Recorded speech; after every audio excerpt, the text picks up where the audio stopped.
Hello, everybody, and welcome to Spindle TV. My name is Laney Shaughnessy. I'm going to be your host this evening. And tonight, we're going to look at making some party trays and platters and fun things and stuff as soon as I get my Vectric open here. All right. So let's come back over here. Thank you all for joining me tonight. I appreciate you as always. Hopefully you will pick something up out of this class, find something useful. I've been tasked with a project of making some holiday projects for an upcoming special that we're having at Digital Woodcarver. And I thought, well, while I'm doing that, might as well get into kind of the upcoming holiday spirit, if you will, and make some different platters and things, and take you guys and girls along with the journey. So, good for that, right? So, with that being said, let's welcome everybody, and let's start off here.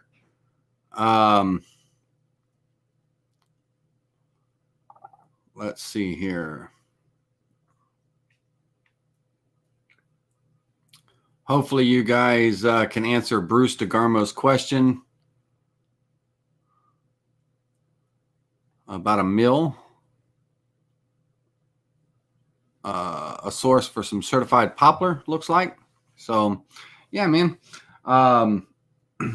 Over the past classes, I have made, we've done chip and dip bowls and trays and stuff, and some of those are long before I started making videos on Spindle TV. They were when I was doing private classes for Digital Woodcarver customers and all. So I thought I'd go back and visit that and take you guys and girls through a bit of a journey and see if we can go through some of the basics of making some different projects. And see what we can come up with tonight, and all that fun stuff. So I'm going to start off with a new file, and for the time being, it's going to be a single-sided job. And let's see here. Let me break out the old tape measure. Let me see what size platter I want to make. All right, we'll start with. Let's go with a 14-inch long board that is about, let's see here. Let's square it up. Let's go 14 by 14 for right now. We're going to glue a panel together. And on the thickness, I'm going to go with about 1.5 inches thick. And from there, we can determine what we're going to be making and size it down. Now, some of the platters, like the little cheese platters that I want to make with y'all this evening, they're going to be thin. They're probably going to be about 1/2 inch thick material. But I want to start off with making a very simple chip and dip tray kind of bowl, like a party bowl layout. And then we'll get into other more specialty items and little things that, if you guys or girls have, something you're looking for cool little holiday gifts or to host at your own party, then, hey, maybe you'll get something out of the night. So I'm going to be working with the material surface as the Z0 position, and I'll start from the bottom left corner as my XY0. And so right now I've got 1.5 inch thick board here. Glued up a panel 14 by 14. Let's pretend along the way. And let's start off with just a very simple round tray. Okay. So first off, I'm going to start off with the boundary of the border. And let's go. Let's go 13 inches in diameter. And let's take, and let's say we go with a 3-inch center. That center part is going to be for the dip, whatever you want to put in there. And for the individual dividers, what I'd like to do is I'd like to divide this up into, a certain parts of segments. And so what I'll do is I'm going to start off with a rectangle. Now this rectangle here, I'm going to basically have some square corners. And I'm just going to start off with a rectangle straight across the board for the moment. And I want my dividers to be probably about 3/8 of an inch. I want the walls of my dividers to be about 3/8 of an inch. So on the width here, I'm going to go 0.375. Okay, too many decimal points there. Let's try that again. 0.375 by 14, and we'll click OK. And then let's go in here and make sure that that is centered on the material, nicely centered. And I'm going to use the rotate or copy circle array tool.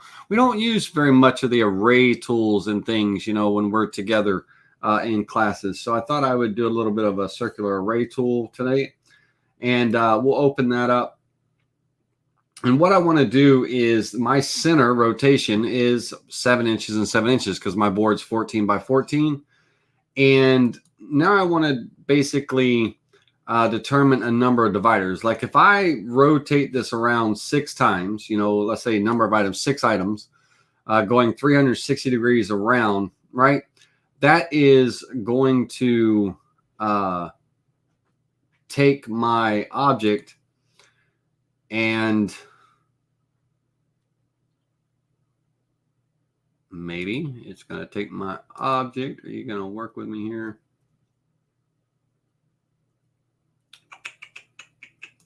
Let's try to rotate the copies next time. There we go. Bear with me a second here. There we go. Right. So basically what I've done is by going 6 times around, I've divided this into 6 individual parts, right?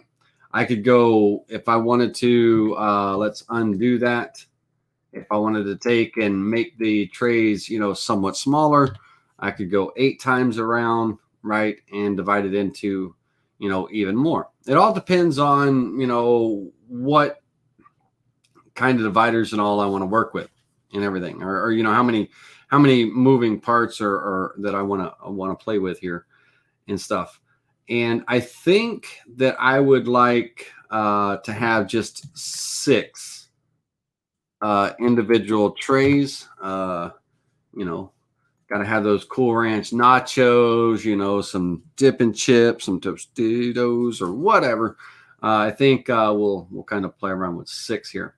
Now I want to take this circle here and I want to offset this outside circle here, and I want to offset it also inward, and I want to take and offset that also.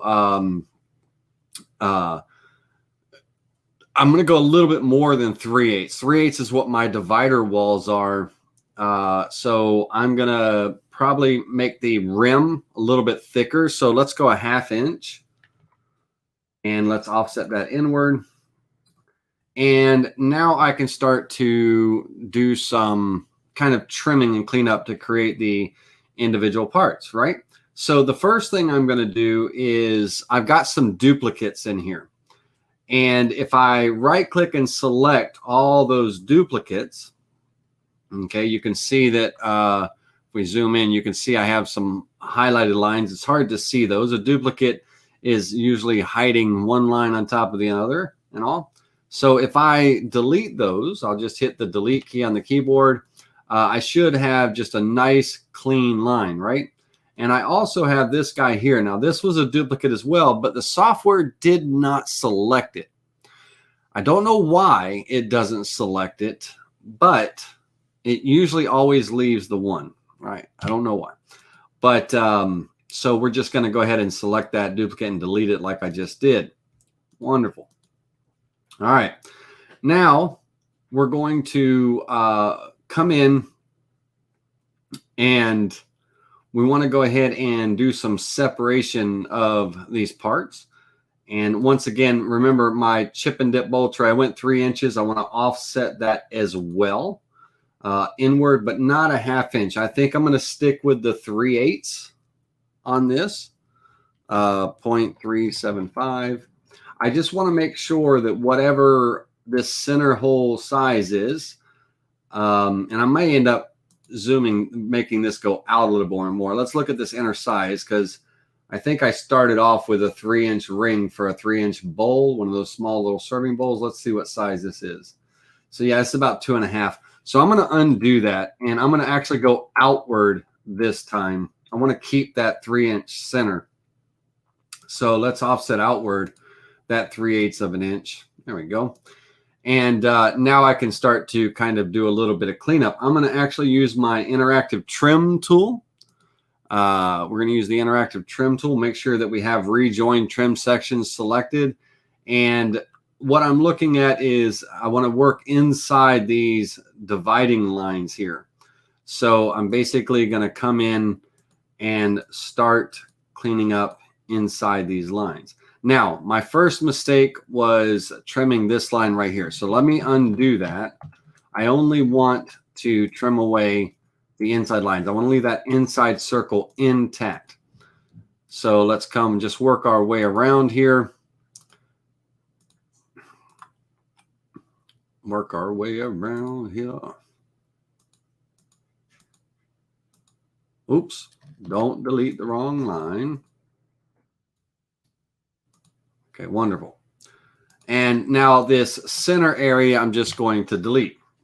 Okay, so you can start to see the individual dividing pockets starting to be made up now. So the same thing with the outside here. I mean, this is a very simple, quick and dirty round tray.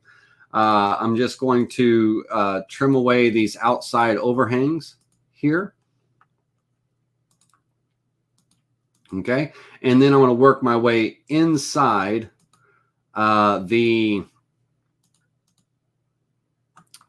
between these dividing lines. I want to trim and work around.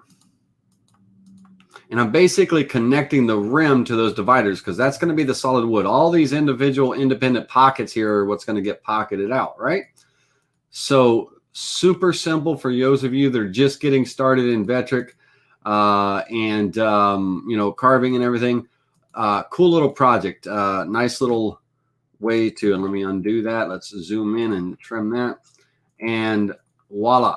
That's it. Our project, our first little tray is done as far as the design.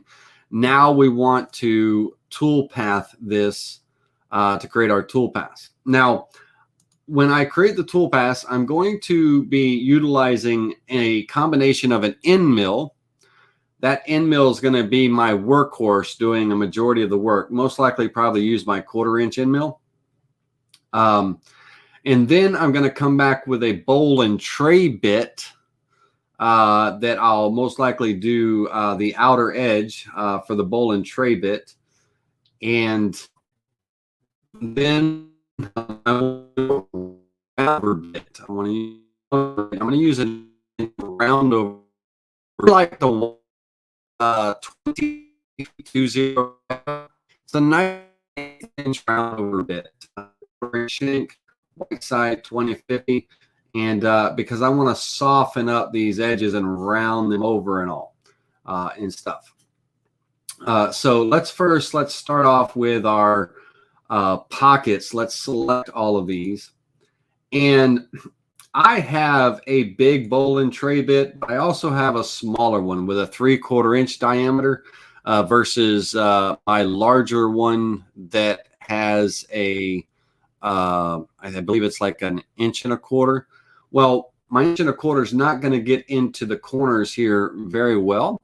And that's okay. If I wanted to take the time and round off, you know, create a radius on these corners so my larger bowl and tray bit could work in there, very simple. Come into my drawing tools and I could go to my fillet tool, fillet tool. And my bowl and tray bit, which the size is eluding me right now. Let me come and let me come down to my bowl and tray bits here, and let me see here. It has a diameter of 7/16, and then I have 1.25 inches. Okay, so I've got 7/16 and 1/4. And I'm going to use the 7/16 for my smaller one. But let's say I wanted to use that 1.25 inch, right? Bowl and tray bit. Then my radius would be half of that, right? So let's hit the equal sign. So 5/8. And I could come in here and I could, you know, create that fillet on my inside corners of my tray so that my big bowl and tray bit could go in there and kind of do that work and everything. And I could work my way all the way around on all the corners and radius that. Not a problem whatsoever doing that for the, you know, the bigger bit. Just kind of keep working around all four corners of each of the individual pockets. And, you know, I'd be happy enough to now use my bigger diameter bit that could get into those corners and things. Now, in this case, I have my my 7/16 inch diameter bowl and tray bit, which I believe is the white side 1376. Let's go back down to bowl and tray. 1370, white side 1370. It has a outside diameter of 7/16, and I believe that this is a 1/4 inch radius on here. Maybe a little less, but let me get my specifics down. Hold on a second, I'll tell you. Let me get my specifics. Side 1370. That, my fine ladies and gentlemen, has a radii of 1/8. Okay, so it's a 1/4 inch shank, 1/8 inch radius, and a 7/16 inch cutting diameter. Right? So cool. I can handle that. That's not a big deal. So that means the lower curves of my cut are going to have that 1/8 inch kind of curved radius and stuff. And I'm fine with that. Now my 1376, it's 1.25 inch diameter. It's got a 1/4 inch radius, and you know, it's got a, you know, a cutting height of a 1/2 inch. But I don't want on this bowl and tray, this particular bowl and tray, I don't want the radiuses so big. Okay, so I'm going to undo everything I just did to get back to all of my corners, because I want to use the 1370, my 1370 bit. Now, that particular bit, I am going to use the fillet tool on this, but that particular bit is 7/16, 0.4375. I'm going to divide that by 2, because that is my cutting diameter. I'm going to divide that by 2 to get my radius, which is 0.21875.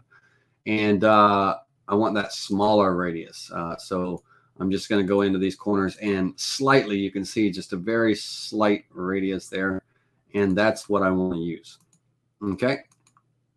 So let me work my way around all these inside corners first.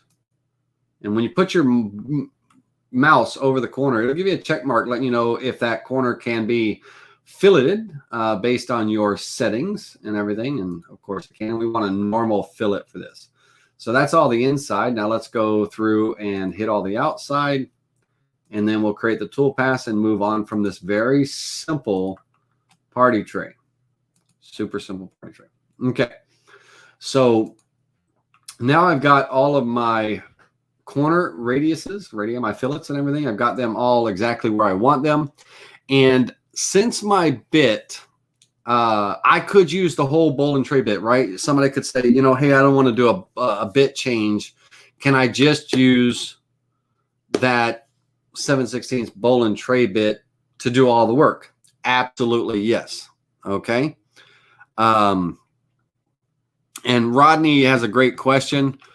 Rodney says, what is a tray bit? What is a bowl and tray bit?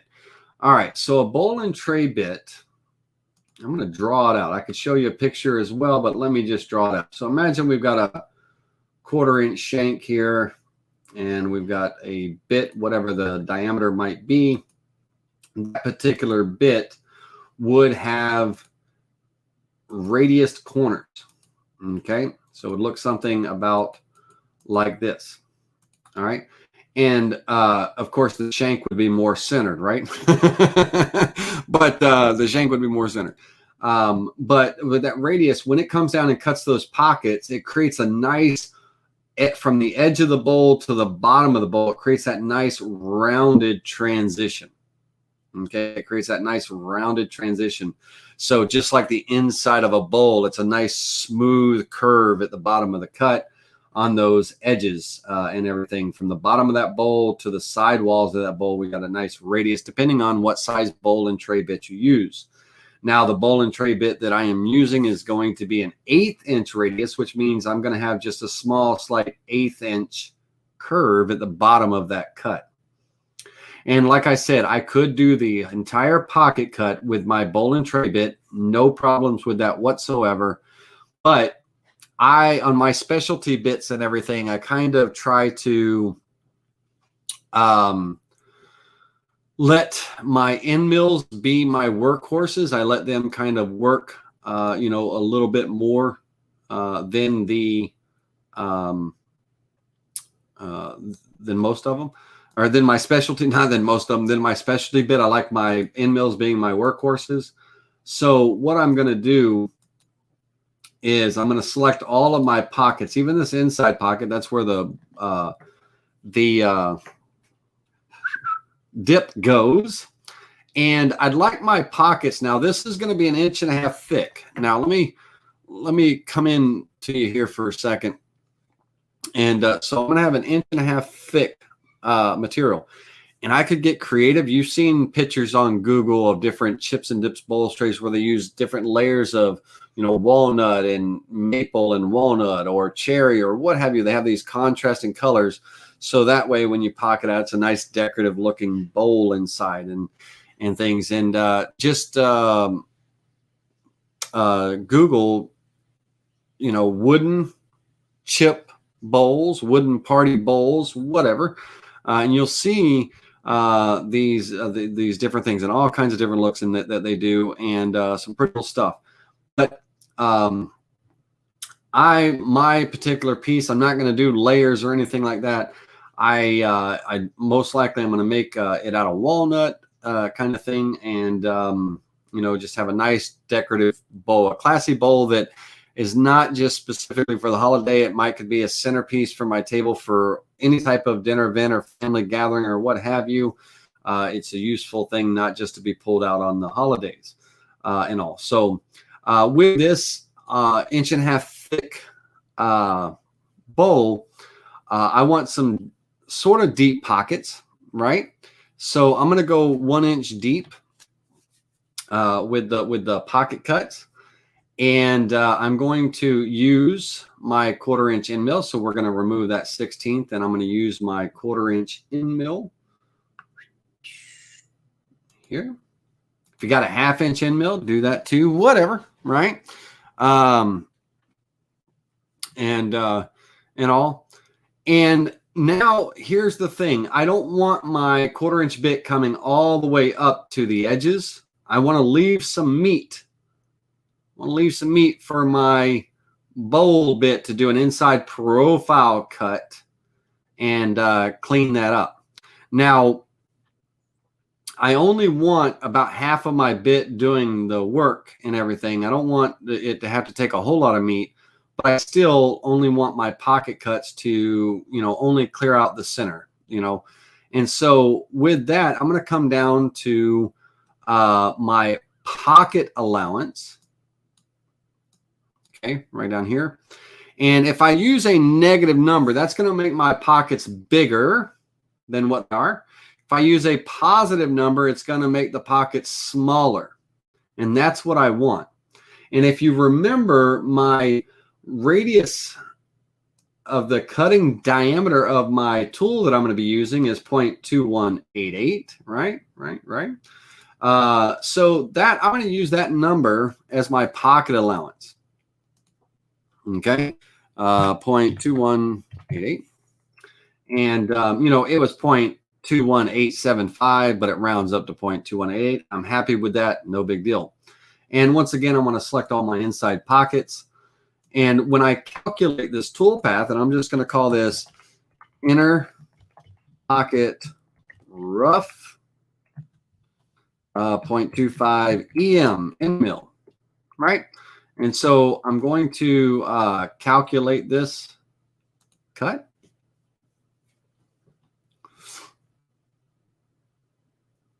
Okay. And if we go back in the 2D view, you can see, and let's go into a solid view here. You can see that my bit is only cleaning out that inner pocket area, and it's leaving this outside edge here, right? So it's just leaving that outside edge, and that's what I want. I just want to clear out a majority of the waste and everything. So we've got our pockets here that are going to pocket out that material, and we're not going to waste a lot of time running a preview. Let me turn down the simulation quality. We're just going to turn it down to standard to speed that up so we can see those pockets, because you guys and girls know what it looks like to mill out a pocket, most likely. And so that's going to be the inner workings of the tray. Okay, that's the waste area removed. Very cool. Now, I'm going to, on those same selected vectors, I'm going to do a profile cut. And I'm also going to cut down that 1 inch, okay, on that profile cut. And this time I'm going to use my bowl and tray bit. So let's grab that bowl and tray bit. And my bowl and tray bit, I've got it to where it takes a 1/16 of an inch per pass. I can be a little bit more aggressive with it. And we'll take about 1/8 of an inch per pass. And I want to be on an inside. I want to do an inside cut. Okay. And this is going to be my pocket. Let's go inner pocket finish cut, right? And it's going to be my, let's go 0.4375 B&T, right? B&T bit, bowl and tray bit. So, and when I calculate that, all right, back to the 2D view, now with the two together, that should give me a fully clear pocket, right? And I'm in solid view, by the way. There's a toggle up here to toggle between wireframe view and solid view. Solid view just shows you where the diameter of that bit's going to be cutting out and stuff. And so with that, we can clean it up. Very cool. And if we look closely, this is, I've got my quality set really low, so it's very pixelated, but you can see slightly, it's hard to see in here, but there is a slight, that 1/8 inch radius, just a very slight little radius coming down into the bottom of that pocket from those sidewalls. If I wanted a bigger, more sweeping radius, then I would use my larger bowl and tray bit that has that 1/4 inch cutting, right? Which would double the size of this and everything. So, all right. So away we go, right? We've got our inner trays, you know, pretty much done.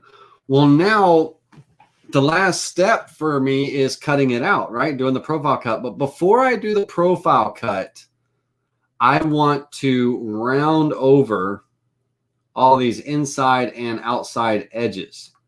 Okay. I want to take my round over bit, my little 1/8 inch round over bit, and I want to soften these hard edges up. You know, if people are going to be reaching into this bowl, you know, I want a nice smooth feel for them. I don't want them, you know, cutting themselves on these sharp edges. And also at the same time, I'm not going to sit there and sand them and round them off, you know, just to break the edge with some light sanding or what have you. So I'm going to let my round over bit do that for me. Could I take this over to my router table and run it on a 1/8 inch round over bit with a guide bearing? Absolutely, right?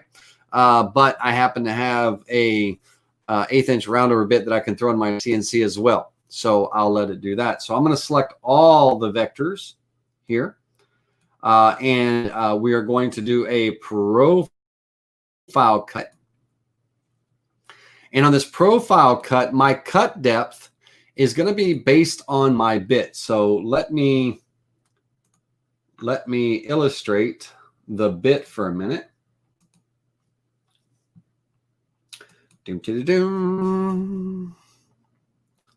Let's go 1/2 by 1/2.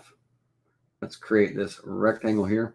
Now, my internal radius on that's an 1/8 inch round over, so 0.125. That's going to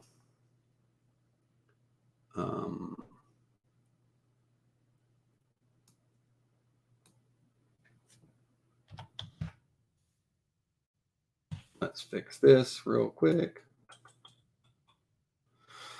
0.375.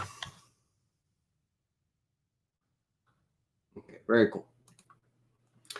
And let's go into node editing. Let's cut the vector here. Let's cut the vector here. And also going to cut it over here. That way I can delete this bit here. And I'm going to move this line down. I'm going to move it down relative to its current position on the y-axis. Down is a negative number, up is a positive number. I want to go down 1/8 of an inch.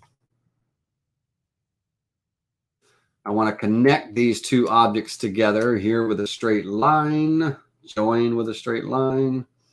And then I'll also take a line and draw a little line coming up here, just as a little simulation.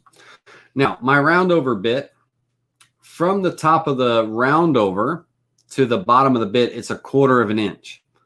Okay? From the top of the round over to the bottom of the bit, that's 1/4 inch height. And so that's what I want my cut depth to be. Okay? 0.25. From the outer edge of the round over to the inner edge of the bit, it's 1/8 of an inch. Okay? So that's what I want my offset allowance to be. Okay, so in this case, I want to go over the line, so it's going to be a negative 0.125. Okay, and because when I'm rounding off, imagine if this is my stock here. Let's go with square corners and all. Let's snap this bad boy right up to there. When I round over this edge of this material and everything, I want to plunge that bit down that 1/4 of an inch to the top of that round over, and I want to step over, you know, if I don't, let's join real quick, join these two lines. If I don't step over, if I do a profile cut with no offset, then it's going to cut on the outside of the bit and it's not going to round anything over. I got to use that negative number, that negative 1/8 of an inch, which is going to bring this in, that 1/8 of an inch, to round over that corner, you know? So back to our project, I'm going to select all the vectors and I want to cut depth of 1/4 of an inch. Okay. And I want to step over the line because I want to, you know, radius those edges and everything, negative 1/8 of an inch. And that's based on my bit. Your pass depth, I'm sorry, your cut depth and your step over, that's going to be based on the round over. You might be using 1/4 inch round over or 1/2 inch round or whatever, right? And it's going to be based on your tool's diameter and round over measurements and things. So we're going to go ahead and this is going to be just called my edge round over. And it's my white side 2050 RO bit. And 2050 round over bit. Okay. So I'll calculate that. And if we look here, you can see that it's, that bit is covering, pretty much both of these sides. That's kind of overlapping and everything. And let's get back into the 3D view. And let's preview that selected toolpath. And of course, I did not change the bit. Let's redo that like a goofball. Da, da, da, dum. I didn't put my round over bit in there. I still had the bowl and tray bit in there. Goofy mistake. This needs to be the round over bit. And that's going to be in my, down here, my form tools, my 2050 round over right there. Select, and let's recalculate that now that I've got the right bit in there, of course. And let's preview all the toolpaths once again. Now, Rodney is the same as many people. Rodney says, I always get confused on the negative and positive offsets, and it is. It's kind of almost, you would think it's almost backwards, if you will. Now, of course, that is not the effect that I want. Right? Don't want that effect on my bowl and tray. Okay. I want to just lightly round over and break those edges. I don't want it looking like that. So let's figure out exactly what setting that I set incorrectly. So let's get back to here. We're going to preview the visible toolpaths to get those two pockets back and everything.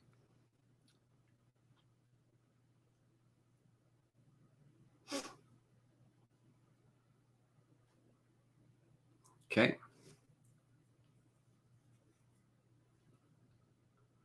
All right. Now, my walls here,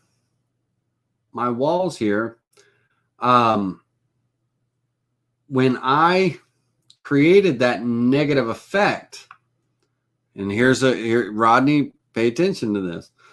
When I created that negative effect, and let's take this one out of the equation here for a second. Okay, with my bowl and tray bit, my cut depth is 1/4 of an inch. My bit should be coming inside of this area here and just rounding over those edges, but it didn't. It actually cut those edges down and left this little hump right here in the middle. And so, is it my allowance? Well, let's take a look let's calculate this. And let's come in here and look. And so here, this is the effect that I would expect, right? When I round this over, preview that selected toolpath, okay, it should just break those edges, right? Just like that, okay? And on the outside here, okay, with this, I want to be on the outside of the cut, right? Now, why did it, screw up that first time around? Because the reason why it screwed up is when I calculated this toolpath, I wanted to calculate it on all of my vectors. I had them all selected, remember? But I didn't change when I created this offset here. I didn't change from that inside cut. And it's the little things that get us, right? That we glaze over and like, shoot, what's going on? And we don't even pay attention. And I didn't pay attention, and I still had this set for the inside of the cut. Okay. And I want to be on the outside. Now the software is smart enough to know that I'm going to be cutting on the outside of the outside vector, but it's going to reverse the cut and cut on the inside of the inside vectors.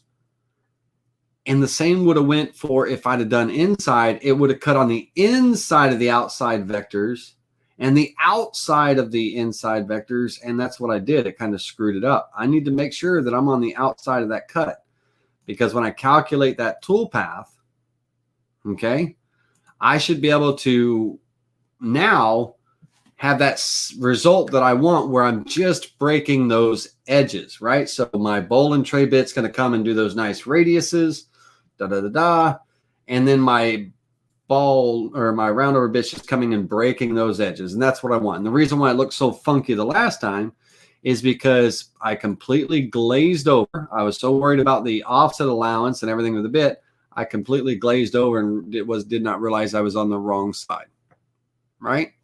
And all that wonderful stuff.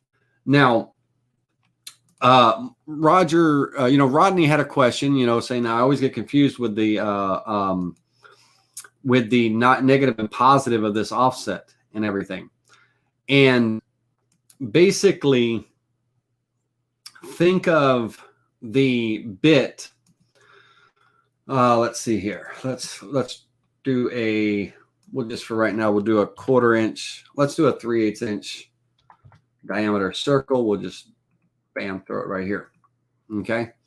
Now, on my profile cut, I'm cutting on the outside of the line. Okay. Now, and let's get that moved so it's on the outside line. People say, hey, you're over the line. All right, there we go. I'm on the outside of the line, and I'm cutting this outside profile. Now, if my number, think of a greater number. If my number was greater, I'm going to be away from the line. I'm creating a greater gap between the bit and my line. So that would be a positive number.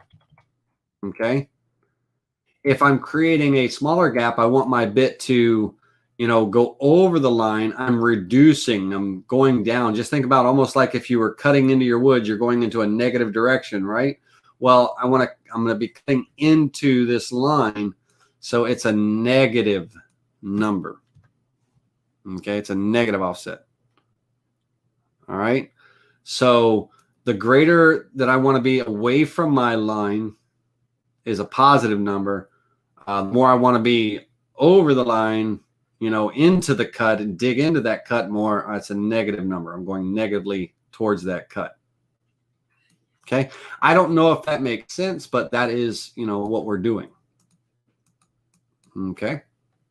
All right. All right. So hopefully that made sense. So in our case, we wanted to, I wanted that bit, this round over bit here. I wanted it to go over the line. On that inside cut, it's going over the line in this direction. On the outside cut, it's going over the line in this direction.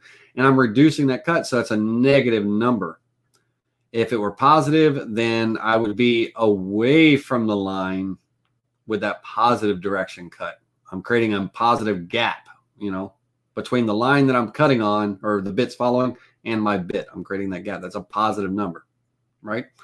So that's my explanation. Okay. And Blue Knight says, okay, but does the bit size matter? Well, I mean, the bit size is going to, it's going to be based on, if we look at the cut here, okay, if I'm cutting and pay attention to this, this right here, my bit is cutting on the edge of that bit. Okay. So it doesn't matter if that's an 1/8 inch end mill, 1/4 inch end mill, 1/2 inch end mill, 3/8 inch, whatever, it's cutting on the edge of that bit. So size of the bit doesn't matter. The offset is how much space do I want between my line and my bit in a, positive direction away from the line, or a negative direction over the line. And diameter doesn't have anything to do with it, Blue Knight. So size of your bit doesn't matter. Okie dokie. Okie dokie. All right. So now the only thing left on this simple tray is our final profile cut. I'm gonna come back in, and this time I'm going to cut all the way through my material. I'm going to use a 1/4 inch end mill. We'll rock it out with a 1/4 inch end mill. I'm not going to add, I would add tabs, you know, for, you know, the final cut. I'd probably add, you know, 1/4 inch long tabs, 1/8 inch thick, and I'd probably throw 1, 2, 3, 4 tabs on this thing, you know, in these 4 corner areas here. But for the case of this, I'm not going to add tabs because I want to just do the calculation, and this is going to be my final profile cut, 0.25 end mill.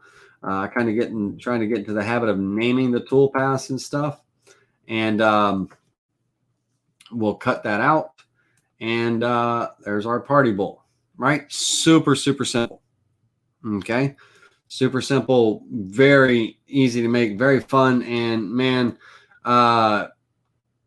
you can take this in all kinds of different ways. You know. Now, let's get into a little bit more non-traditional shape. And I'm going to open up a file. Now that you guys and girls have the, now that you guys and girls have the basics of this, right? I'm going to open up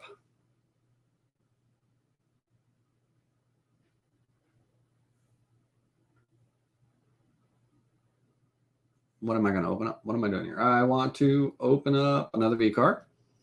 I'll keep this one here intact in case you guys and girls have any questions. Is this a veggie tray? If Cool Ranch Doritos is a vegetable, then yes, it is. No, yeah, I mean it would be a cheese tray, veggie tray. It would be assorted meats and whatever, you know, right? Whatever you wanted that tray to be, and you finish it with a food safe finish. You could do a mineral oil finish. You could do a butcher block finish, but you want a food safe finish because food is going to be mostly, you know, it could be a candy tray, right? You know, of different size and all. And so you want to put a food safe finish on it. Don't be throwing any lac or anything on there. You're going to poison people. That's technically not true. After a certain amount of time, all the bad stuff dissipates out of the finish when it cures. And it's really not that harmful, but use a food safe finish. Let's see here. Let's go into my documents here and go into my CNC jobs folder and chip and dips right here. And I'm going to go into these DXF files. All right, I got some DXF files here. And I also have some CRV files. And you can see I've got like a Christmas tree. I got the round tray. I've got a pumpkin shape, a ghost. Now, the ghost could kind of be a ghost or an angel, depending on what holiday it is, because they kind of almost, the two trays look like a little football, right? For, you know, whatever season you want to watch and all. So I'm going to open up the pumpkin tray, right? Okay. Very, very simple looking tray here. I've got basically found a vector of a pumpkin. Now this vector had a bunch of lines and everything in the middle, kind of creating the ribs of the pumpkin, right? Well, deleted those lines out of the vector and ended up drawing my 3 main kind of bowl areas and everything and stuff. And then I've got this little V-carve area that's going to be cut into the stem. Now, if we look at the cuts here, I've got a 60-degree V-bit doing the little stem work, you know, those little grooves on the lines. I've got that inner pocket. In this case, I use a 1/2 inch end mill. Then I've got the inside pocket with the bowl bit, right? Then I have the round over bit and then the outside cutout, profile cutout. Same simple steps and all. So if we look at this and we preview all the tool paths, little V-carved stem, and then we have the bowls getting hogged out. And I think I'm still in a low resolution. Yeah, I believe I am. But while that is going, let's go ahead and come in here. And how would you taper the inside wall of the dip tray to hold store-bought dips? How would you taper the inside wall to hold store-bought dips? Store-bought dips. All right. Bear with me a second here. Store-bought dips. Because usually my dips come in a glass jar. I open and pop the lid open. I scoop the dip into a dip bowl. But let me look at some images and see what store-bought dips look like.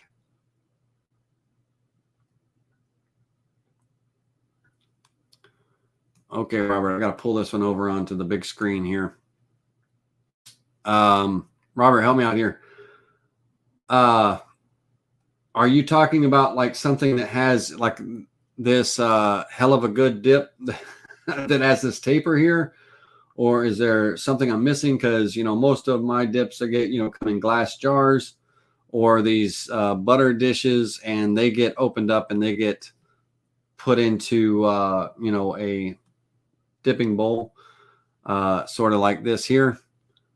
But are you referring to like, is there something that gets tapered on them that I'm not aware of? Because if I knew what the taper would be, then I can show you the best way to do that. So come back in the comment section and let me know what do you think what would be tapered? And you stumped me on this one. What would be tapered, and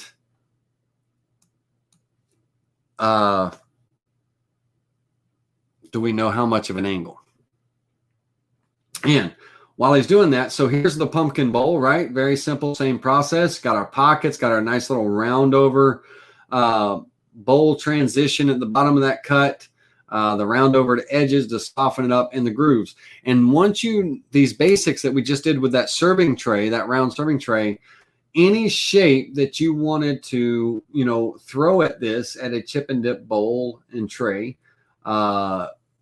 let's go to our Christmas tree here. Right? So I've got a kind of just a general shape of a Christmas tree with a little star at the top. I've created my wall, my offset of the vectors to create that wall parameter. And we have our inside pocket cut. Let's go into a solid view that's going to remove that pocket. Notice that it's away from the line. We have our bowl bit that's going to come up and clean up those edges. Then we have our round over bit that's overlapping the line, right? And we have our outside waist cut. Now this one I did a waist cut, no need for that. That was old school. Got our round over bit that's doing the outside round over, and then the final profile cut. And, you know, very simply, same, you know, steps and principles, just the shape, right? You could make all kinds of cool patterns for all different kind of occasions and stuff, and everything. All right, so let's go back. All right, so Robert says probably most likely a 5-degree angle, and then Phil jumps in and says just the side of the dip plastic bowls are slightly tapered. Okay, cool. Very cool. We can work with that. Let's come in here and oops. Let's get rid of this. Look, our little Christmas tree bowl, and then let's go back to our round bowl.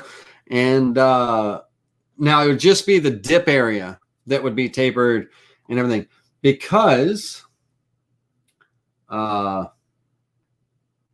you guys see, you know what a bowl looks like. We don't need to watch the whole thing, but very simple cleanup of our edges with that blend tray bit. I always make my end mills do the majority of the work and everything. And so, you know, we end up with a little Christmas tree bowl, right? And it could be a candy cane bowl. It could be a snowman bowl. It could be whatever, right? You just, you know, whatever shape you want. It could be, you know, you could go creative. But let's go back, and I want to answer this question.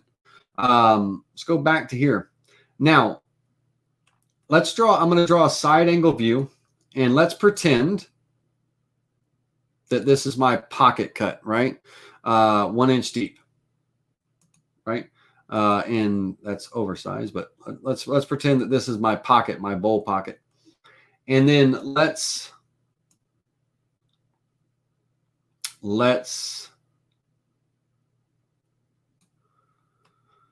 say, what say you here?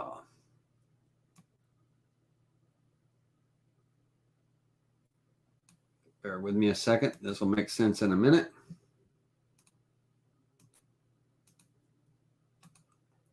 Going to node editing. I'm just going to pull this in a slight amount here. I'm not going to get specific on the angles, but let's say that that's our dip bowl, right? Wonderful. And everything. Now, when I put that dip bowl into my tray, my walls of my pockets of my tray, let me offset this, Control and Shift.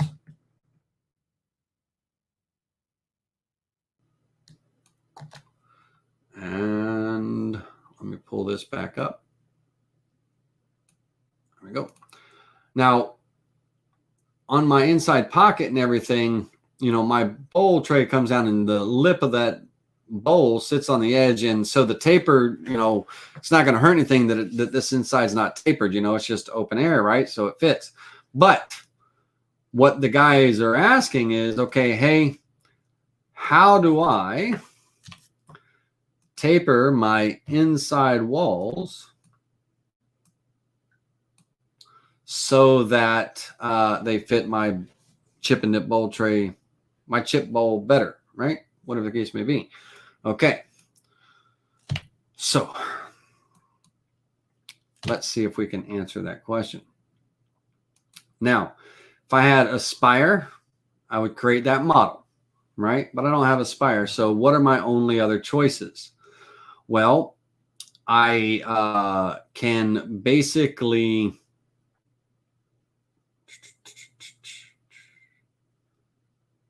let me see. What can I do? I got my molding toolpath that I can do. That'd probably be the best way.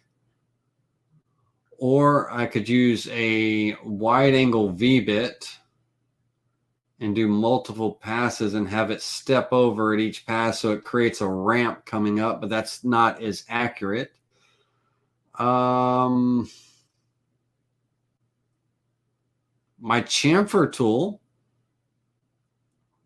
in the new 10.5 might do something, but I think I'm going to go with this molding toolpath here.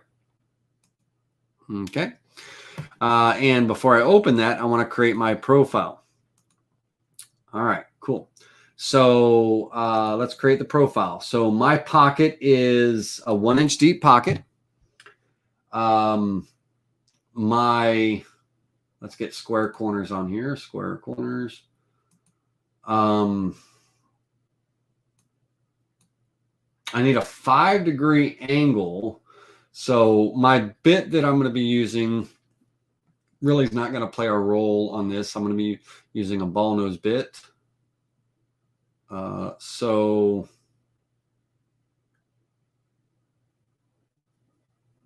let's go with, I'll just go with 1/2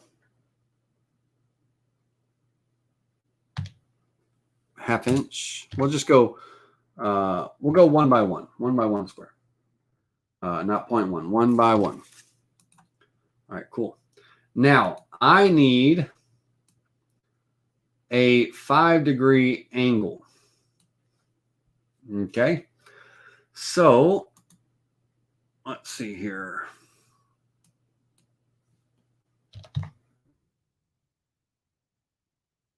Okay, and that was the wrong direction.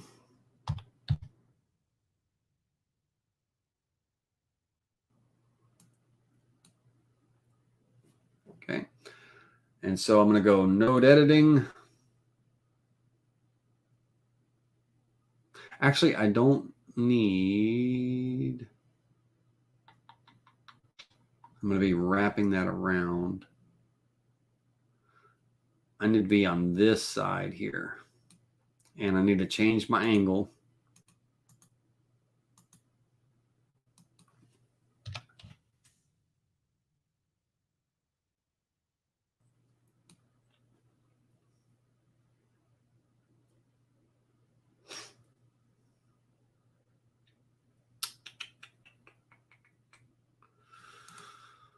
Node editing. Let's see here. Let's pull that in.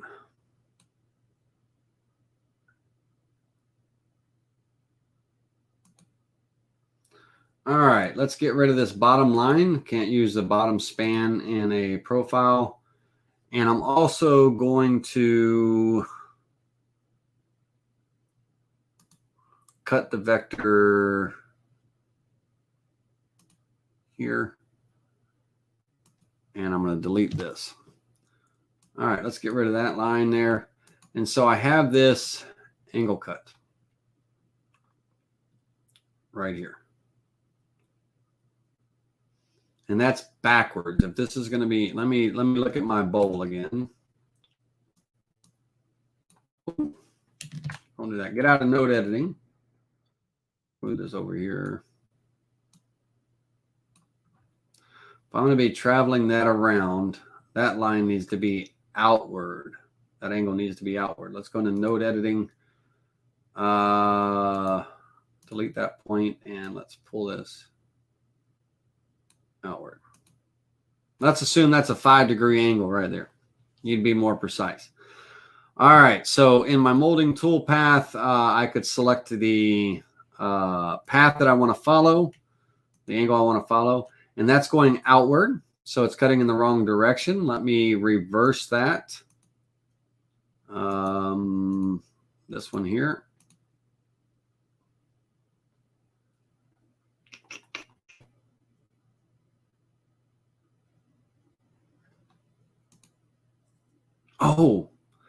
I need to offset this inward. So let me get my measurement first. From here, horizontally, let's close this tool. Can't have, when that molding toolpath is very dominant, when it's open, you can't open other tools. Let's measure real quick. I got to measure my offset. Come on there, Junior. All right, from here, horizontally to here, that distance, that offset distance is 0.443, right? 0.443. That's what I need to offset this circle. Let's close this tool. I need to offset that inward. 0.443. Click offset. Wonderful. That is going to be the vector that I need to have selected. Go into the molding toolpath. You guys always get me down these rabbit holes. This will be the profile. There we go. And let's calculate that. Okay. Let me look at my ramp here.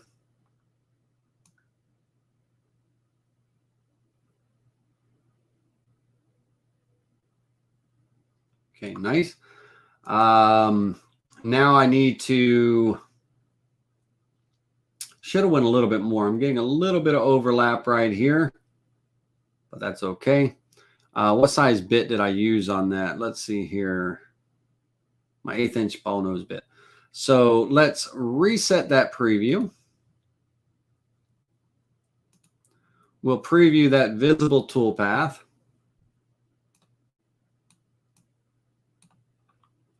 Okay. And let me look and see which way my taper went. It's hard to tell. I believe that's my taper right there. Let me look at my 2D view again.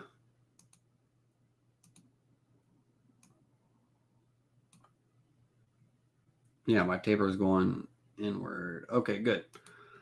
All right, so with that, now I have all of this center area. Let's go back into the 3D view and get on this. Let's turn this off. So now I've got all this center area I've got to get rid of. You know, I've got to pocket out and to get rid of and everything.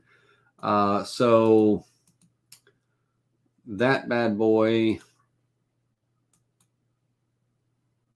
let me see here. That's the outside of my wall. So let me take this and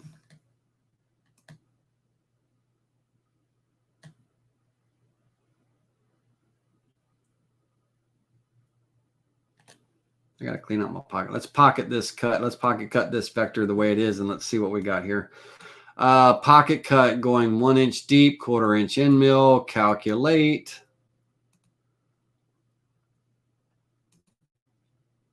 Okay. All right. Well, I wish I could see the taper a little bit better. 5 degrees isn't much. I didn't quite get this outside edge. Dum, dum, dum, dum.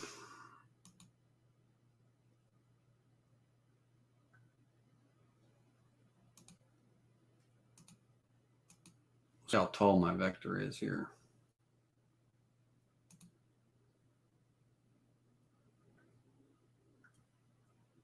Guys, always get me down these rabbit holes. From this corner to here, 1.032. Okay, that's good. And it is sweeping along there.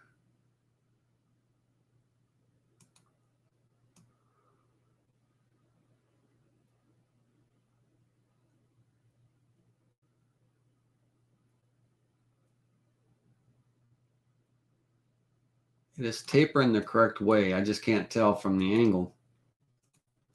But we've got this little cleanup that we've got to deal with here. And that, ladies and gentlemen, a bowl and tray bit is not going to, I mean, if I try to bowl and tray bit that, it's going to cut straight down the pocket and it's going to cut into my taper.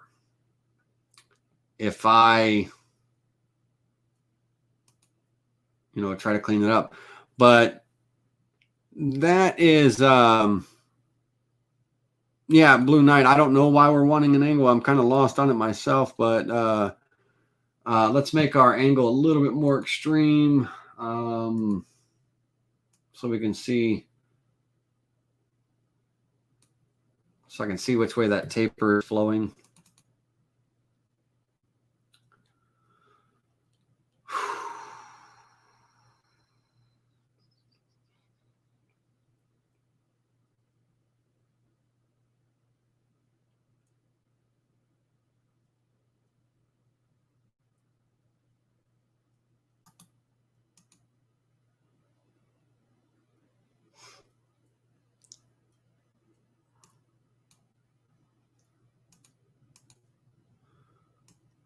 Bear with me now. I'm kind of, all right, this guy.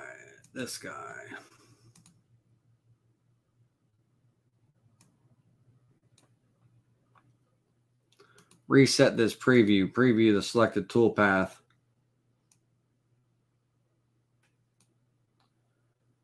Okay, that's the clearing.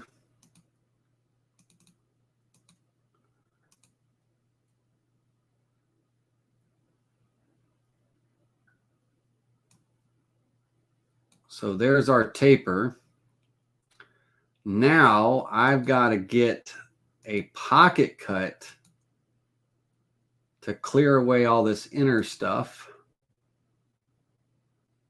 So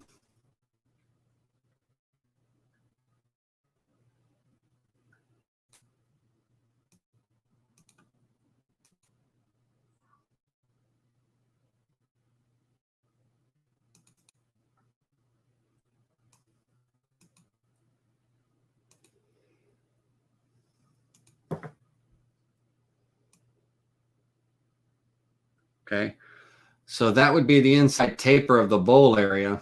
The only problem is I can't go in and clean this up very well.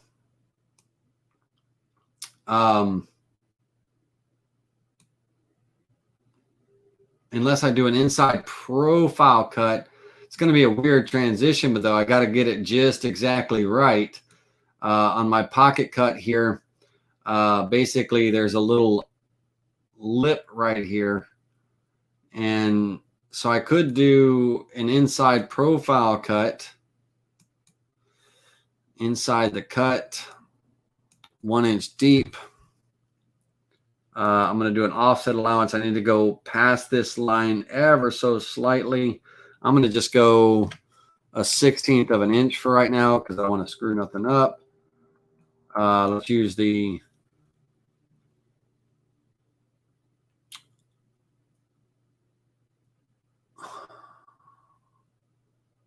I'm not going to try it even with a bowl and tray bit. I'm going to use an end mill.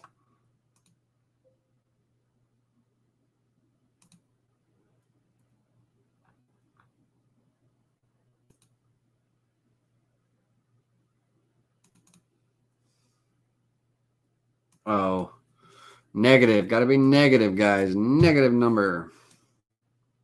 That was my rule earlier.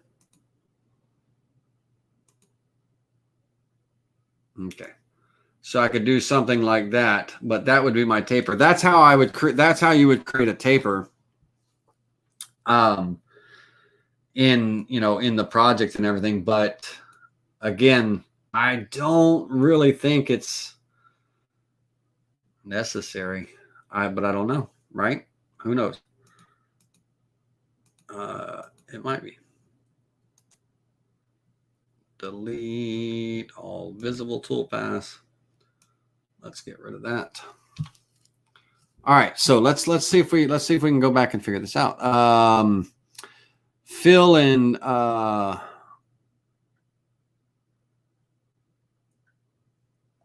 Robert said, like the Dean's dip. Do I still have that dip page open? I don't have that dip page open, like the Dean's dip. But Robert said 5-degree angle, plastic taper. Hey, Sylvia Clausen, I think you raised your hand. I just looked at the dip container. The bottom dip has an 1/8 inch. Is an 1/8 inch smaller. Okay, so 1/8 inch smaller. All right, than the upper diameter. Just do it extreme. Can't you run a taper? Let me see here what Robert says. Can't you run a taper after you run all of the pockets? Can't you run the taper after you run all of the pockets of the cut? All of the pocket cuts. Can you run a taper? Are you talking about that tapered molding toolpath that we just created? Is that what you're talking about? When you say can't you run the taper after running all the pocket cuts? Because if I run all the pocket cuts, let's run all these, reset the preview. Well, I'll just do that, reset the preview all toolpaths. So if I run all the pocket cuts and everything, okay, and the bowl cut,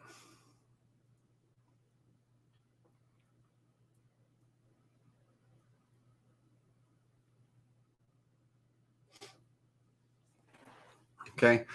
Now, this is a straight cut. If it's going to be tapering inward to accommodate that bowl, guys, and I can't get stuck on this, so we got to move on. But if it's going to be tapering inward, you wouldn't run the pocket cut first because all that meat's going to be removed. We need that meat for that angled taper inward, and everything here. Okay. Now, if you're saying, because I want a 3/8 inch wall here. If I go ahead and say, okay, from this extreme at the bottom here, I want to taper it back, towards the top. That's going to make this wall thinner. So if I'm going to do that, then I need to make this offset, this circle here, much smaller, which is basically what I was doing to create that angle cut. To jump in with Phil says the bottom of the bowl was an 1/8 inch thinner, right? 1/8 inch thinner. So basically, I could almost offset inward 0.125. create that vector. But now all this wood has been missing. All this wood is gone, right? So I would have to run this pocket cut first, then the taper, so I end up back here. This is the final distance that I want to cut. So if I did that, then my tapered angle, you know, I would have to have an 1/8 inch offset on that tapered angle, which would be basically square corners. Let's make this 0.125 inches wide, 0.125 inches wide, 1 inch long. Okay, come in here. Go into node editing mode, and we're going to pull this node over to here. Let's delete this span. I'm going to pull this node over to here and snap it to there. I'm going to delete this span and delete this span. So I have this one angled line here. Okay. Let's take that angled line and let's move it onto the board.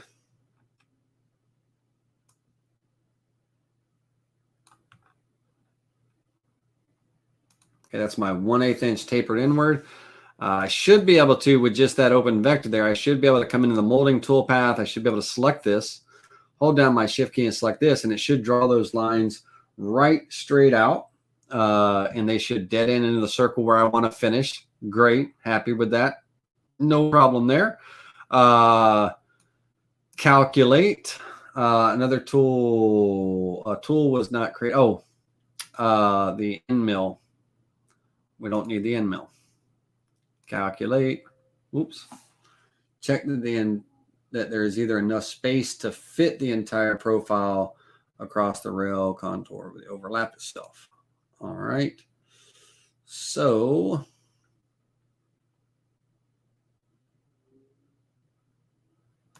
let me reverse the direction for a minute. Let me see what happens here. Okay, if I reverse the direction, it is tapering outward. I don't want to reverse the direction like that. That's a no-no. So let's reverse this direction. Okay, and calculate that. All right, so it won't fit that way. So I got to kind of give myself a little bit of space here, so I have to draw a little line. I know, can't have it open. I'll just go 1/8 of an inch, like that. Okay, join these two together as one. All right, let's see what that does for me.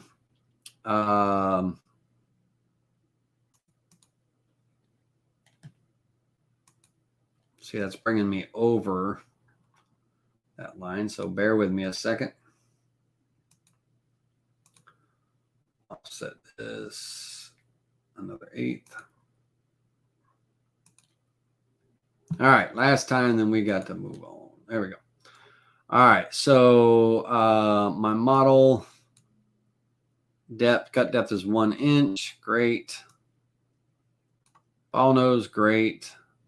I don't need sharp corners. Calculate. Okay, awesome. All right. Reset the preview. Let's get a move on. Yeah, reset the preview. Let's open up our inner pocket rough cut. We're going to take this middle vector out of the equation for right now.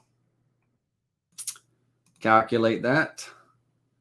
And the finish cut, we're going to take this out of the equation for right now. Calculate that. You guys. Preview the visible toolpath.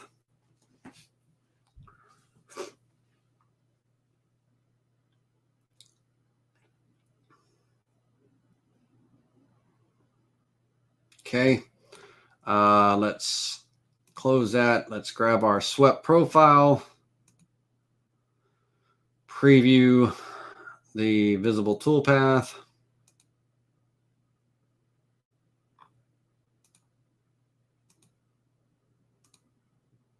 Visible toolpath. There we go. All right, now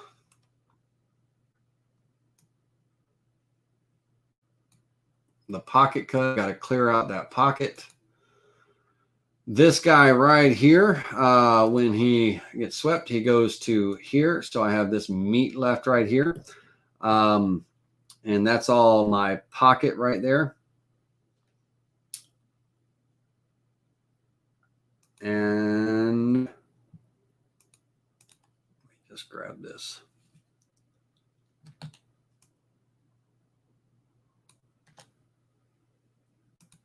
Pocket cut 1 inch deep. Calculate. Preview. Oops, I should have offset it a little bit. Let me offset it a little bit outward. Offset allowance. This is going to be a negative number. I want to go over the line. Calculate.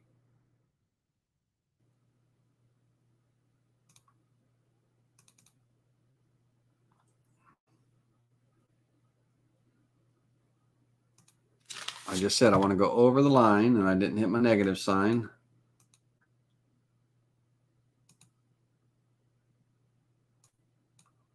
Okay.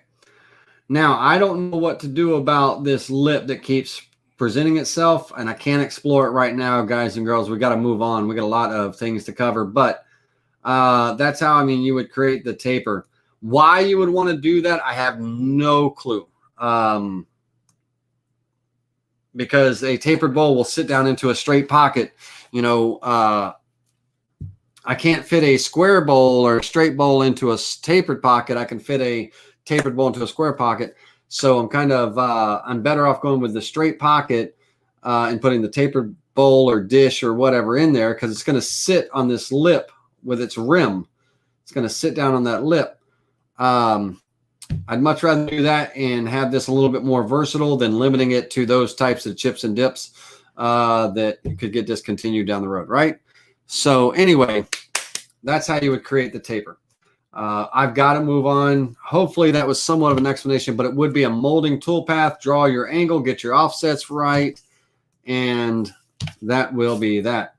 All right, let's move on.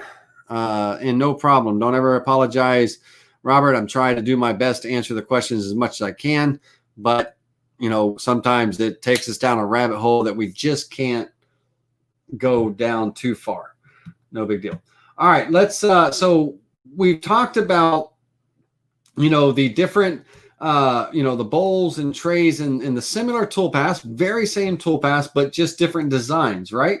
So we have our different designs in them. So I think you can take minus all the stuff that we were just talking about with the taper. That would be for the select few.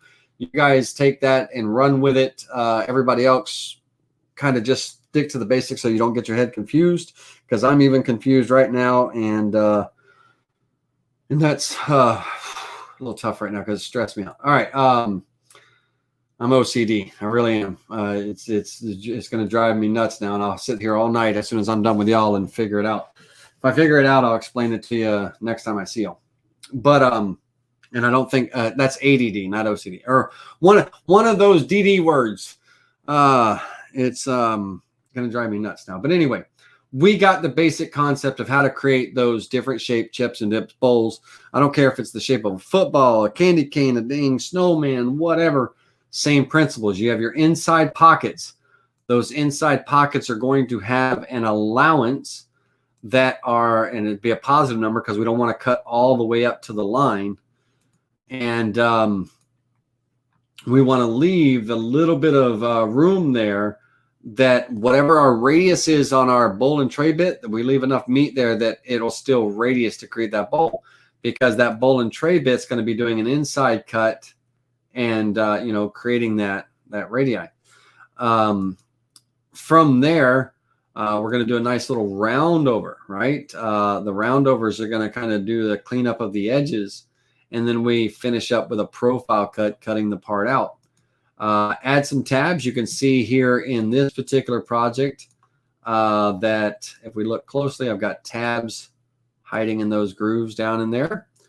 Add some tabs to hold that part out, and cut it out, sand them and everything, and wonderful going. But let's focus on something a little bit different now that you know the basic concepts. This applies to any shape, guys. Any shape you want to do. You could have the shape of your state. You could have a chip bowl with a shape of Texas, whatever. I don't care, right? It's the same principles. And if you don't have a little 1/8 inch round over for breaking those edges, Whiteside 2050. I'll give Whiteside a quick shout out. It's a pretty nice little 1/8 inch round over plunging tool.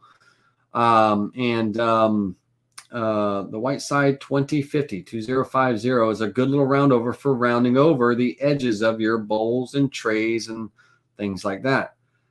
All right, let's close this and let's create a new file here.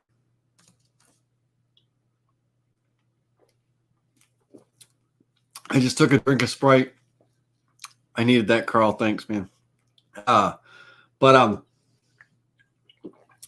The taper thing it's easy, guys. It just has to be thought out by me.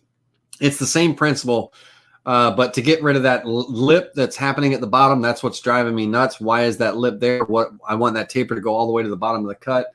So I'll experiment with that later tonight. And if I come up with an answer, I'll throw it in the comment section or something. What I want to do with this one is a little bit different. I want to thin this up. We're going to go with 1/2 inch thick material. Yeah, 1/2 inch. 1/2 inch is good. I wanted to say 3/8, but half will probably be good.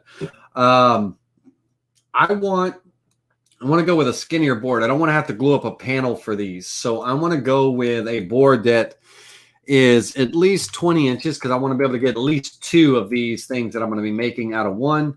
And the height, let's call it a,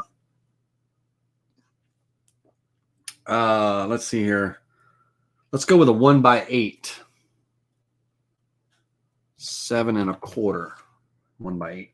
So 20 inches long, 1/8, half it milled down, 1/2 inch thick, or you can use your surfacing toolpath, right? Do a surfacing toolpath. But there we go.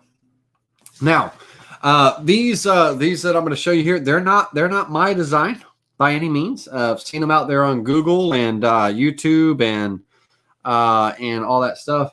But we're going to make little cheese trays, little cheese and wine trays. You ever seen those little trays that that they've had? If you've ever looked at this type of project and everything, they got little stem where slots cut into the side, so you can hold a glass of wine and your little snack, whatever it might be, your little finger sandwiches in this little tray.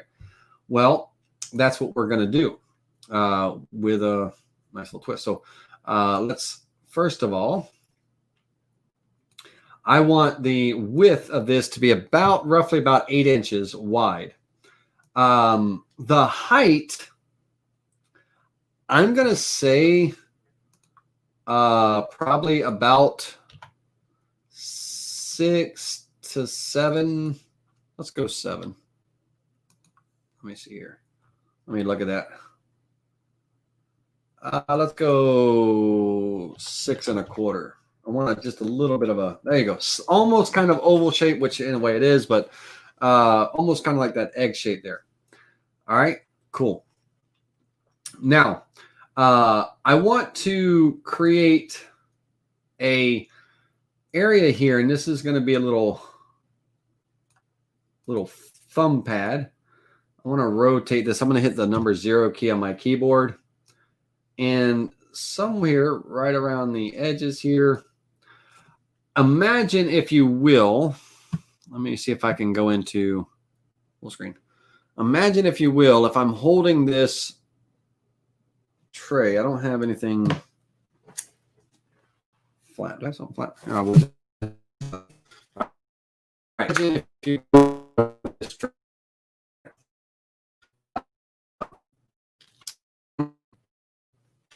place kind of other tray, and I'm going to be just talking and whatever the case may be while I'm holding this tray. My little wine glass is going to be over here, type of thing. I'd like to have a little grip area here for the thumb, right?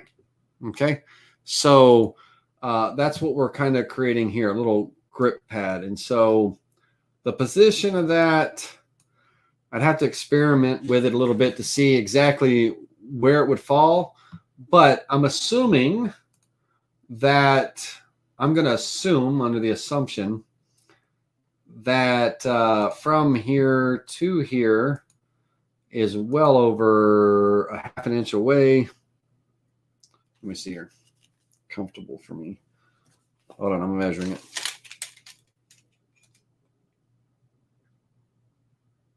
So the center of my thumb in a comfortable holding position, the center of my thumb falls at about 1 inch. All right, so I want to move that in.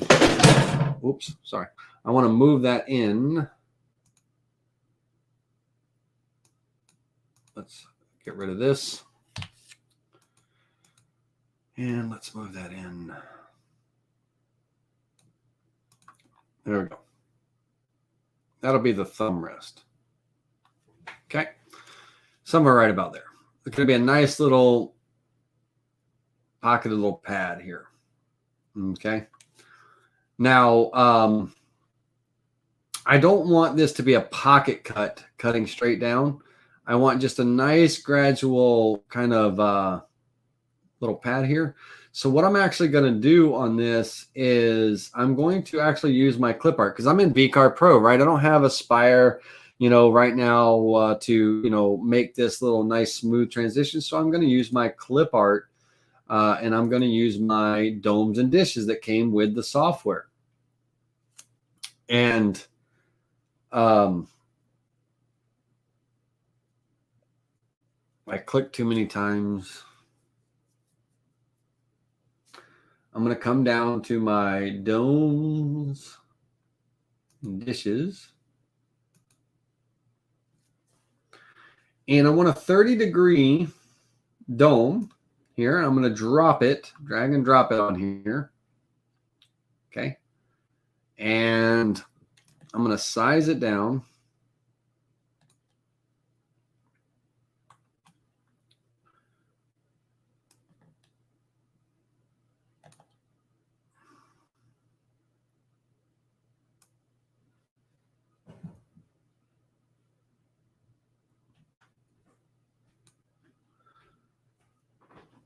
Okay, I'm going to try to size it down, get it inside this area.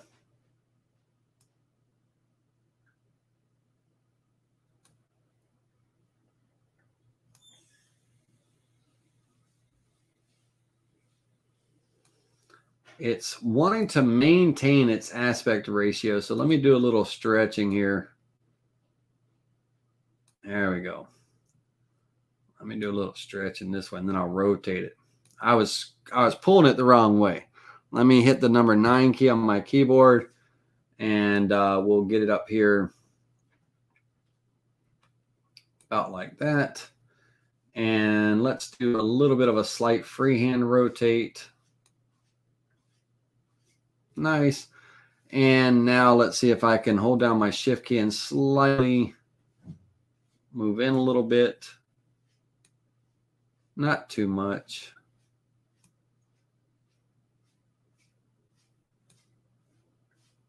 That's good enough. Now, this currently right now is a dome, right? It's a little dome raising up. Well, that wouldn't be very much of a little finger pad. So I need to go into my little modeling tab here, and I need to turn it into a negative, a dish. So I want to make it a negative where it's a little concave, right? And now I can do a little 3D cut using this vector. Using this vector right here as the boundary, just to create that slight little indentation in there. Okay, I just want to create a nice slight little finger indentation so my thumb has somewhere to rest when I'm holding this tray, right? And we're going to be multiplying this twice, right? So I'm just working on one right now, then I'm going to copy everything over for the second one. All right, cool. Now, over here on the right side, we're going to focus on the wine glass and the little the base of the wine glass, depending on, I mean, glasses range, quite a bit, depending on, what they are. But I believe an 1.5 inch diameter will meet most all needs of the wine glasses, because we're going to do a little dish here as well, a slight little dish here as well, so that when this glass gets slid in, there's going to be an opening here for the stem to slide through, that it'll be able to rest right in there. And of course, if you want to narrow it down, even a 1 inch, let me grab my tape measure here and let me see here. No, 1.5. 1.5 is where I want to be. So 1.5 inch. Cool. I'm also going to somewhere right about here. Now, this opening, I'd like it to, in square corners, I'd like this opening to have I want it to be centered of this circle. Wherever I put this circle, I want this to be centered up and down on that circle, right? So, I'm not necessarily like, this is not necessarily on the center of this. It could be, if I wanted to, I could come in here and go, okay, align to center.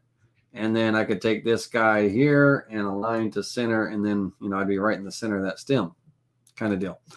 Either way, this is going to be my little pocket, but I need the height of this to be wide enough that the stem of a wine glass or a variety of wine glasses can fit through. And, most are fat, most are small, but I'm going to probably say around 1/2 inch to 3/4. 3/4 might be a little much, but 1/2 inch, 5/8, somewhere around there would be good. But measure one of your own, and see what you get. I'm going to go back into my little clip art thing here, and I'm going to grab another dome and dish here. Now, this dome was just a slight little indentation, 30 degrees, right? Just a slight indentation, 30 degrees.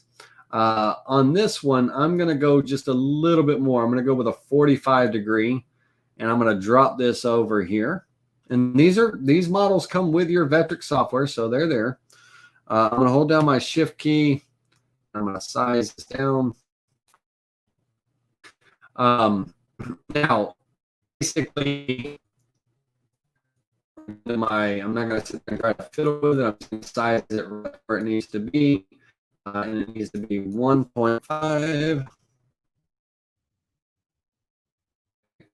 And I'm going to hold down my shift key and select this ring right here. And I'm going to align to the center of that, get it right centered on there.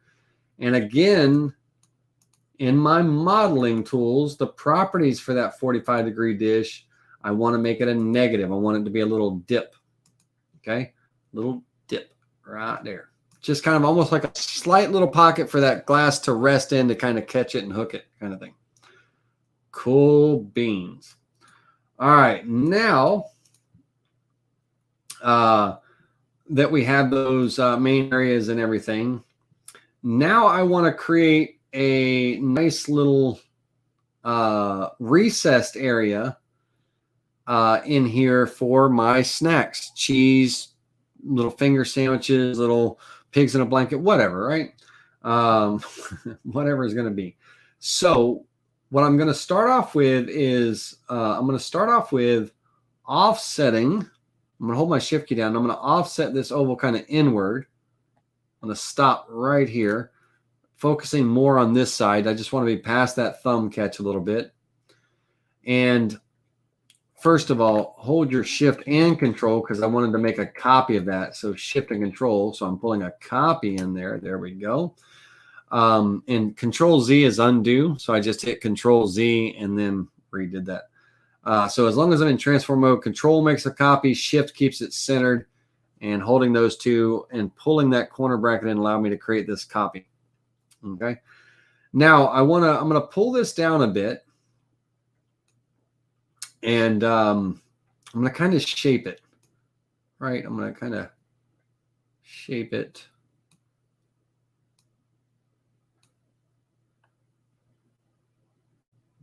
Let's give a bit.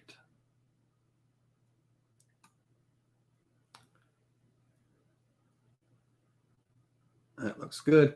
All right, node editing time. Node editing. That's the second icon on the first row of edit objects. All right, node editing. I want to pull this to this side of that line area.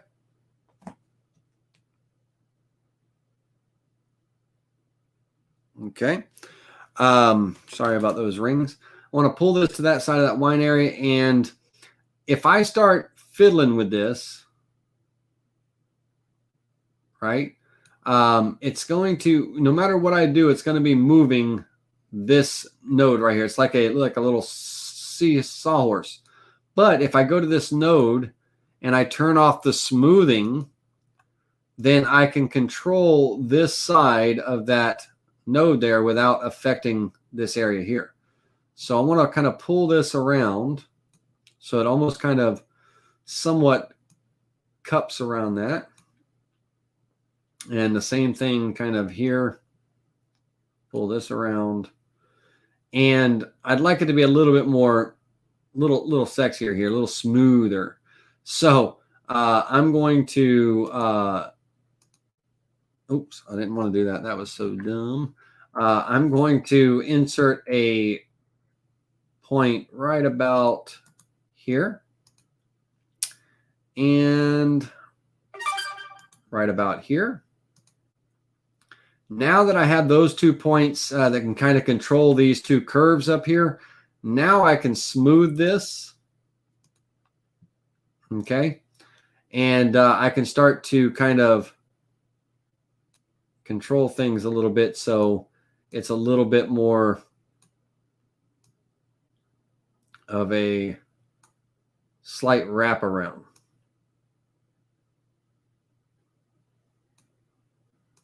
Okay, just a little bit of a slight wraparound there. All right, cool. Let's pull this out a little bit like that. Nice. All right, same thing over here. Now this time I'm just going to insert a point kind of right about the middle there, and I'm going to pull this out here. Okay, kind of get my spacing of where I want to be. Let's just pick a spot. Let's go right here and insert a point. I can now kind of start to pull that down and adjust that arc a little bit. Let's pick a spot right about here. Pull that kind of around slightly. And what I'm trying to do is I just want a decent area for some snacks and trays and what have you. Okay, some snacks and bits. Now, I'm going to be doing some decoration in the center of this. This could be whatever you want. You could be welcome to the Petersons, whatever. You could be little pictures of little flowers and leaves and holiday stuff. You can V-carve little sayings in your trays. The bottom of this pocket is open territory for creating whatever it is that you want to create. And so, you know, that's all you. All right. So let's go ahead and create some toolpaths. And let's see so far what we got. First of all, we got to do some cleanup here. This guy, I need to trim him here. Okay, I need that circle. So I need that circle for my vector boundary. So I'm gonna make another one, Control C, Control V. And while it's selected, I should be able to remove that one. It's hard to see. Give you an idea. Let me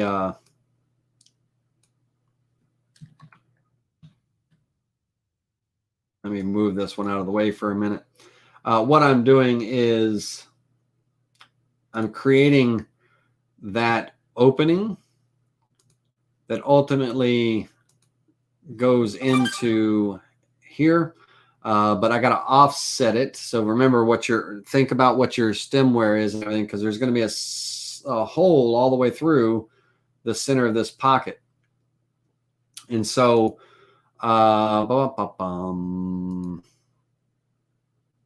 let's let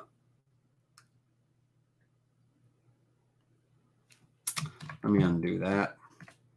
Let me offset this right now while I'm thinking about it.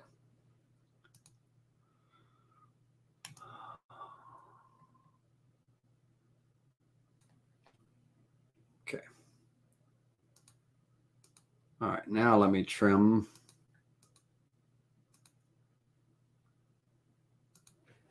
Okay. All right, let me put this circle back where it belongs. I'll grab this first, this last, and align to the center. Move the wrong direction. Oh, Lord have mercy, Laney. You're on a roll tonight there, son. Let's snap that back. Okay. All right. So this little opening here, you can reduce it down so it's not so wide right here at the stem. But when the glass slides in, it's going to be resting in this 45-degree little dish that we're going to have here. So it's not going to hop out unless somebody's really, getting down, they're just, then the glass is going to go crazy, right? Can't have that. But the neck of your wine glass, just make sure that there's enough room for that stem to slide in. And when this sits down in this pocket, those stems kind of taper upward, right into the bottom of the glass. So we want to make sure that, it sits nicely. All right. That was all boring. Okay, let's go. Let's create some toolpaths. And please stand by for 1 second. We have another new person that doesn't realize that I teach classes on a Tuesday.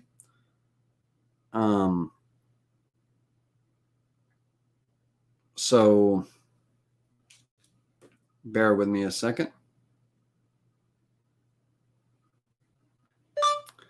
I am teaching a live class on YouTube.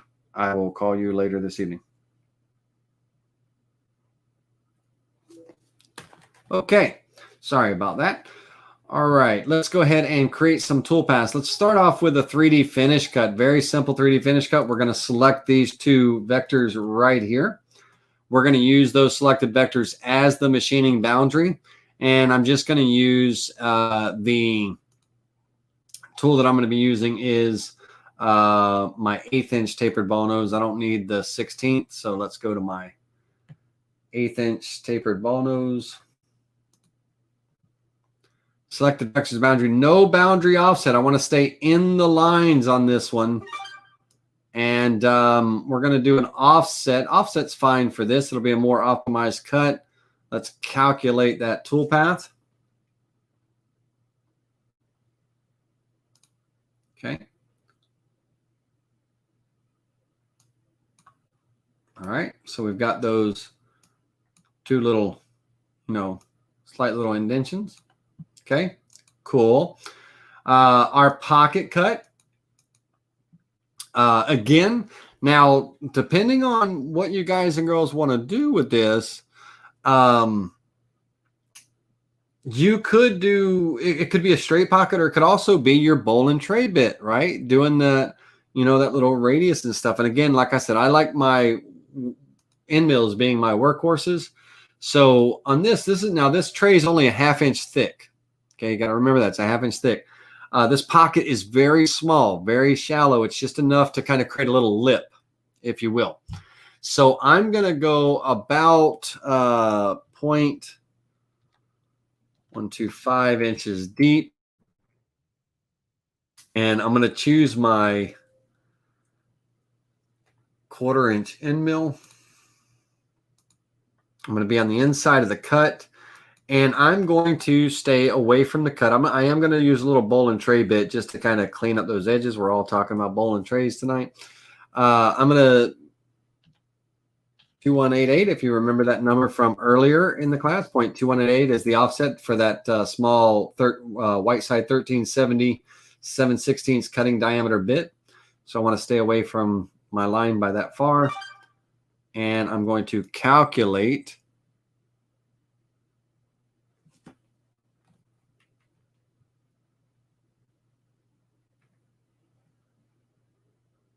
all right. Let's see here. Preview. Am I in a profile toolpath? I was in a profile toolpath. How come somebody didn't stop me? Goofball. That needs to be a pocket toolpath, ladies and gentlemen. Let's do that again. 0.125, my 1/4 inch end mill. My pocket allowance is going to be 0.2188. And this is going to be my inner pocket. 0.25 end mill. All right, let's calculate that. All right, let's reset this preview all the toolpaths that we have so far, except for that profile cut. Let's get rid of that. Preview all toolpaths. All right, so we have this little pocket here. And we're going to take the bowl and tray bit. Now we're going to do a profile cut with the bowl and tray bit this time. Okay, so my little bowl and tray bit, and no offset allowance. I want to be on the inside of the cut, cutting 1/8 of an inch deep, and calculate that. Preview that cut to kind of clean that up. We get that nice transition, that nice little bowl type transition, very small. All right, cool beans. All right, let's do a profile cut. Okay, let's do our profile cut. Profile cut. We're going to cut all the way through our material. We're going to use a 1/4 inch end mill. 1/4 inch end mill. Now, some may have this inner circle right here. Some may have it kind of a little bit wider, right? To where it kind of goes beyond the center a little bit more. So the stem, like when the glass is seated in here, when it's resting in this little concave area, that the stem is not hitting up against this little lip. And that's fine. You can do that. I think what I have here is fine, but only a test cut will tell me for sure. But I'm going to calculate this, and we're going to. God almighty! Hold on a minute. What in the world bit did I have in there?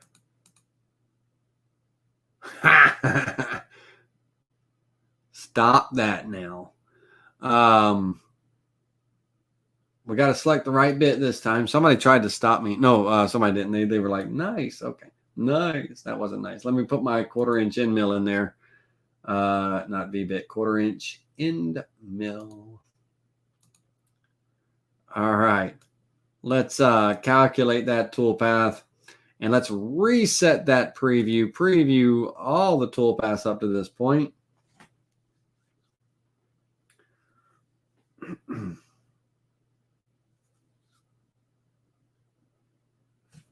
Okay. And so we have this now. That's way too wide right there. Way too wide. That's terrible.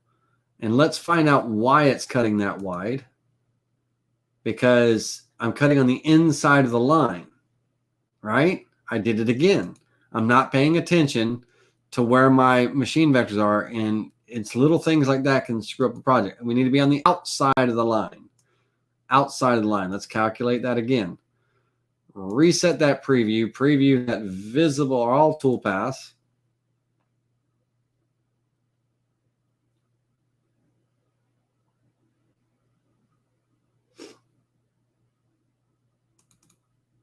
Okay, much better. Wine glass. This is about a 1/2 inch here. I think a stem of a wine glass is probably much less. You could probably go 3/8 or something, but doesn't matter. When it slides in there, it's going to rest inside this little divot that'll hold a little wine glass. It's kind of a one-handed tray in a sense. You've got your left hand. You can make it a right-handed one and left hand, but just keep it consistent. Most are handed like myself, you know, but most, so they're holding their left, but they're drinking, eating with the hand, their right hand, right? So this is a setup for a right-handed person all day long. For me, I'd be holding it upside down and backwards because I'm left-handed. I can make a little left-handed tray for myself. Now that we have this and everything, I want to soften up this outside edge, okay?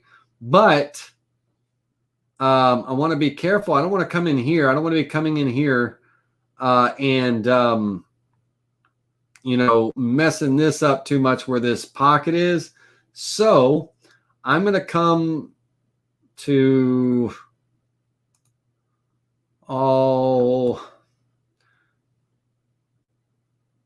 let's create a new layer. This is where layers comes in handy. I'm going to create a new layer, and I'm going to call this my round over vector layer.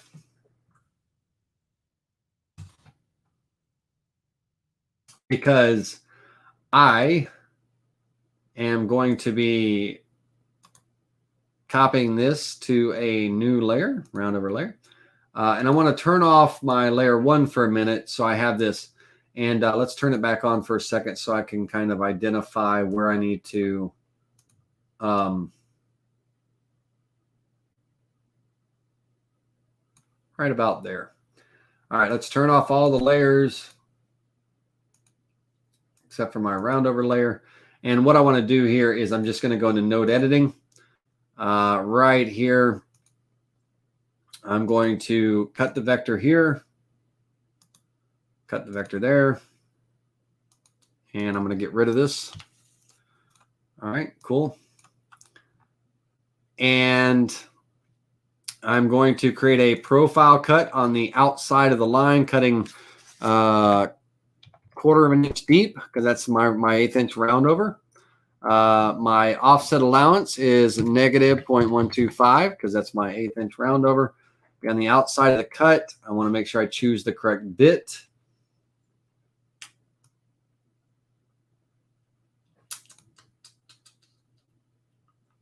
Let's come down here to my white side 2050 round over and calculate. Select the vector first, get out of node editing, select the vector and calculate. Oh, I should have named that. And preview that selected toolpath. So all I did is just broke that edge, you know, just nice little round over there. And now the fun part, I mean, heck, let's go back and let's turn off that. We don't need that vector on right now. Let's come back in here. In this middle area, right? We could have some fun stuff. We could put a little slight little 3D model of little elf or Santa Claus or reindeer or what have you, or we could throw some text in there.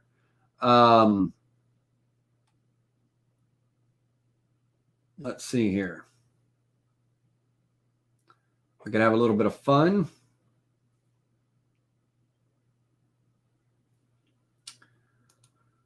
And I'll answer your question designs in just 2 seconds. Let's see here. Have a little fun.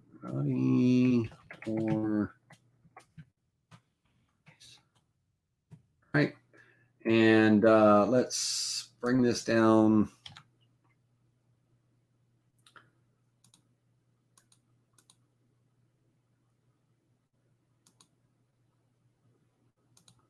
I don't want, oh, okay, what do I want?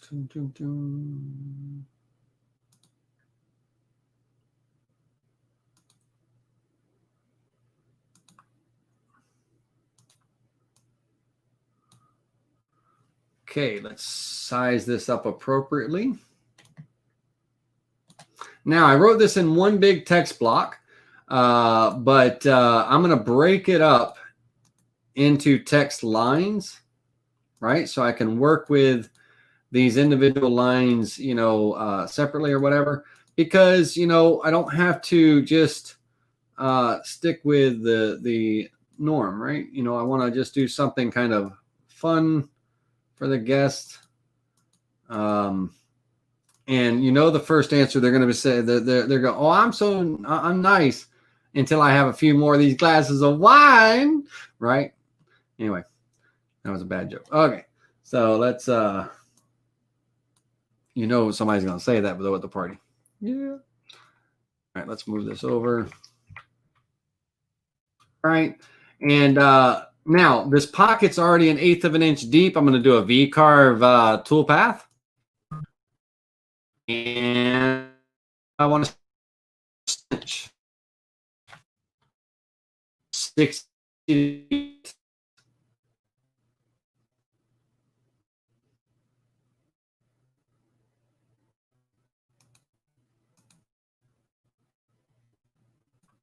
Calculate. Oh, I got my letter G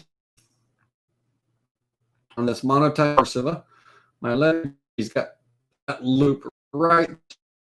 I need a break, and I need to away loop and let into a group. The letter G on your keyboard shortcut, letter group. Letter U is group. So group.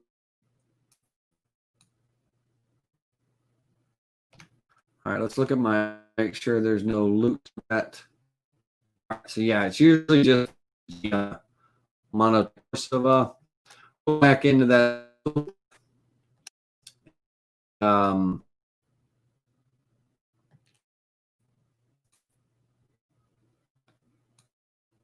Calculate it just one more time. All right, it's saying on my letters there's I want to no overlap there.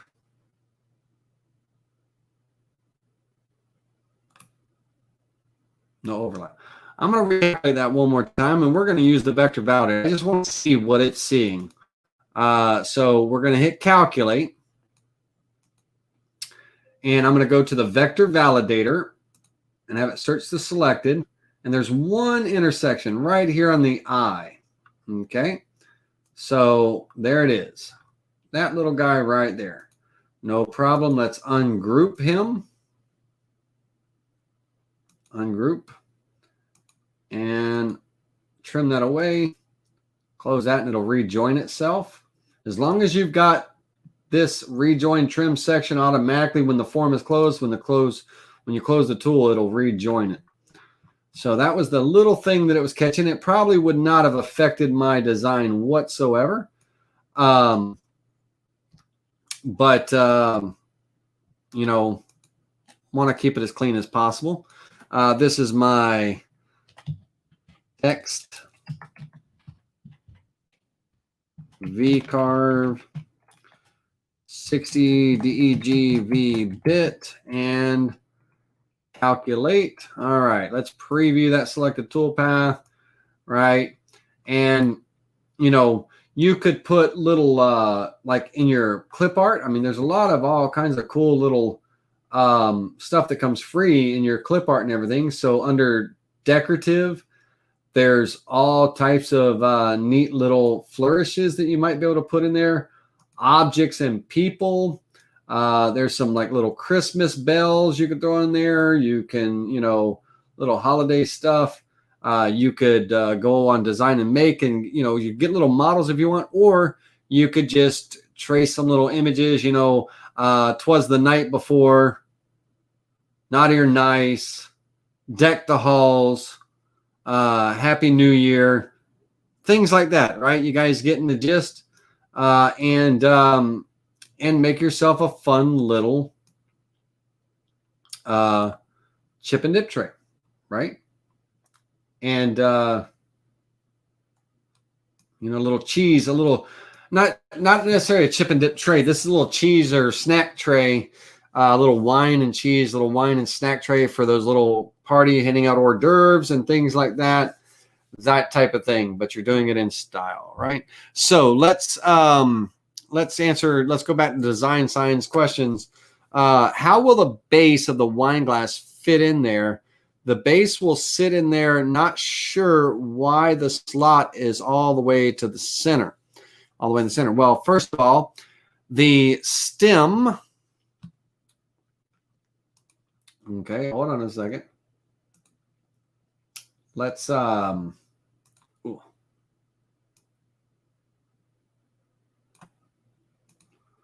Dun, dun, dun, dun.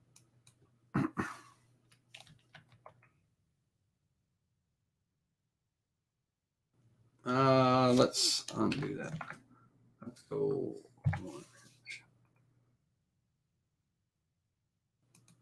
Close.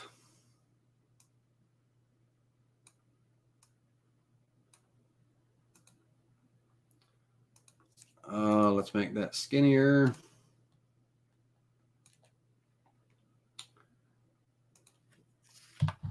All right, let's select all these guys here. Let's align them all on top of each other center. Let's group them together. Well, we'll weld it together first. There we go.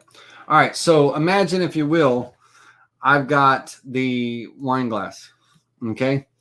That slot, let's say that this is the slot here, or let's say we're looking at a kind of a side view of the inside of the slot.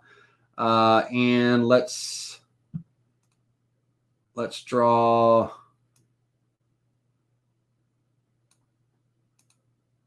the kind of concave. Let's see here. Let's go into node editing. Let's cut the vector there. Cut it there.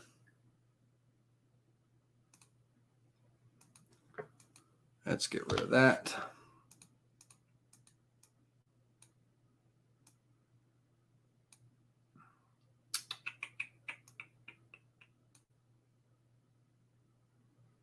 Okay. The slot goes all the way to the center, but when that wine glass slides in, and of course my little loop is, but it's sitting inside that concave. Of course, these two are not drawn to scale, right? Imagine if they were. Here, let's, for those of you. All right, so imagine that's my little thing. When that wine glass is sitting in that area there, the stem, this slot has to open up enough, have to go in enough that the stem of the glass can sit in here, right, and not hit up against that inside edge of that. You know, when that stem slides in there, here we'll illustrate this with two circles. Let's go with the top view. Let's say that this is my glass, and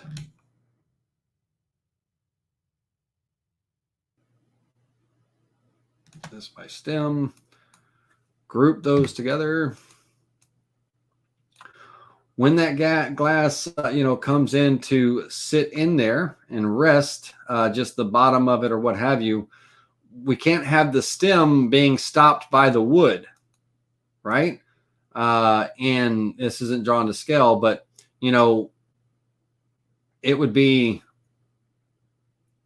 you need this to kind of go into this circle so that it can sit in there. Design and science. Do you get it? Do you see what I'm saying?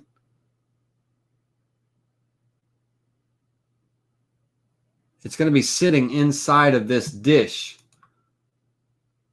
The glass is going to be sitting inside of this dish. So when that stem comes in and the glass is resting in this dish, we can't have the stem hitting up against this inside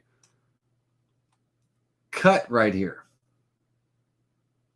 It's not. This is a wine glass. It's a stem glass. Okay, okay. You didn't realize it was a stem glass. All right, cool. Yeah, appetizer tray for weddings, right? So there you go. Perfect. And yeah, so it's a stem glass. Yes. Yeah, it's a stem glass. Wine and cheese tray, right? Most people, besides, I'm from the South, we drink wine out of a Dixie cup, but but most people drink it out of, stem glasses, right? So that's what that slot's for. That slot is for a stem glass. Now, if it was a regular glass, like a rocks glass, and I'm drinking, a scotch or something or whatever, then I don't need no slot there. It'll sit right. I just need a flat pocket. I don't need no dome or dish. I just need a flat pocket for my glass to sit in. But this is a little wine and cheese or wine and snack tray, for those type of events. All right, cool. All right, so here's a fun little snack tray. I mean, literally, other than explaining it, super quick to design out. Basically, our oval was 8 inches by about 6.5. I think that's what I went with. Was it 6.5? Yeah, 6.25. So roughly about 8 by 6.25. About an inch off in, kind of think about if you were holding a piece of wood, you're holding your hand. Think about where you're holding that tray, let's say with your left hand, where your thumb would land. And that little thumb pad with a little comfort grip and stuff. And then, measure some of your stem glasses and all and kind of think about, okay, I'm making these, but there's a lot of different glass and all, but make it to where, a majority of different types of size stem glasses will fit in there. Right. So it's kind of, because if you're selling these or giving these away to friends, they're great little holiday gifts to give away as well. Fun little stuff. You could monogram them with people's initials. It doesn't have to be fun little sayings or what have you, or holiday sayings. It could be, a monogram in there. It could be someone's personal quote or whatever. And you could really just change, and these could be great gifts. You could sell them. You could do whatever, that type of thing. So they're fun little platters and stuff, little cheese and chip and dip trays. Cool. And all that stuff. And just, we're getting around the holidays, so it's times like these fun things. Now, like I said, this was not my design. You can Google this and in the Vectric forum, they shared images of this. Let me see if I can find a picture.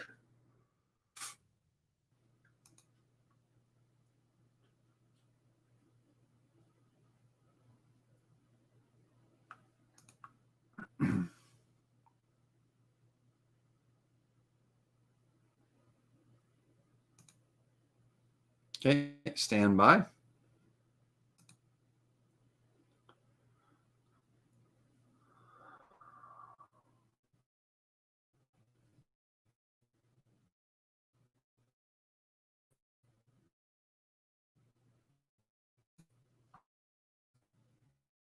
Here we go.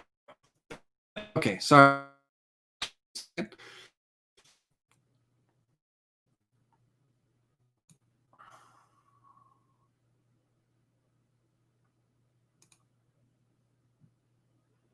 Oh, is it going to be slow on me now? Come on now.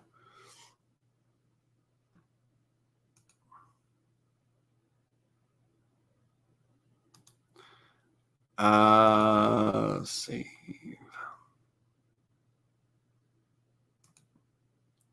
All right, the person who shared this photo, just to give them credit,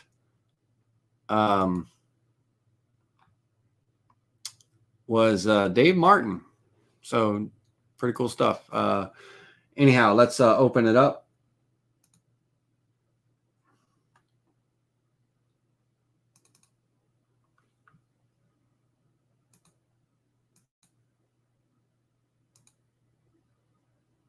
I almost closed the Streamlab tab. We almost got cut off early in that, guy.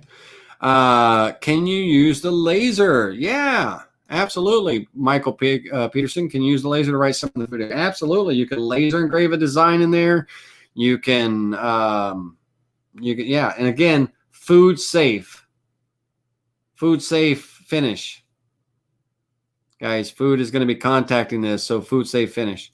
But yeah, you can use your laser and all. But now, see here on this one, if we zoom in, Dave Martin that shared this photo in the Vectric forum did a great job. He has some different variety of different woods and stuff.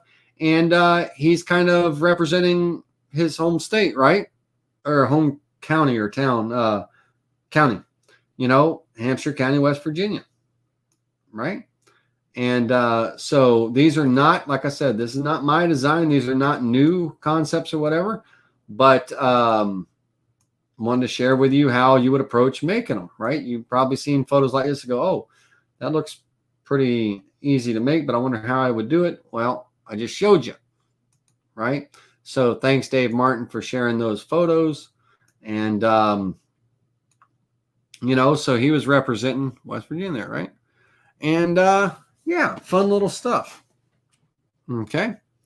All right. So, we've got a bunch of different, ways that we can make chip and dip bowls and trays. Now we have a little serving tray that people can take their wine and their chips and stuff with them, right? And stuff or whatever, or their little cheese. Those could be cheese or fruit trays, right? We can make our little fruit trays, candy trays. Now people have a little tray to carry them around the party with, and all that wonderful stuff. Those two kind of go nice combination of party favors between the party platter or little decorative party bowl, little vegetable bowl or whatever with vegetable dip, whatever the case may be. Both of them you want a food safe finish on type of deal. And yeah.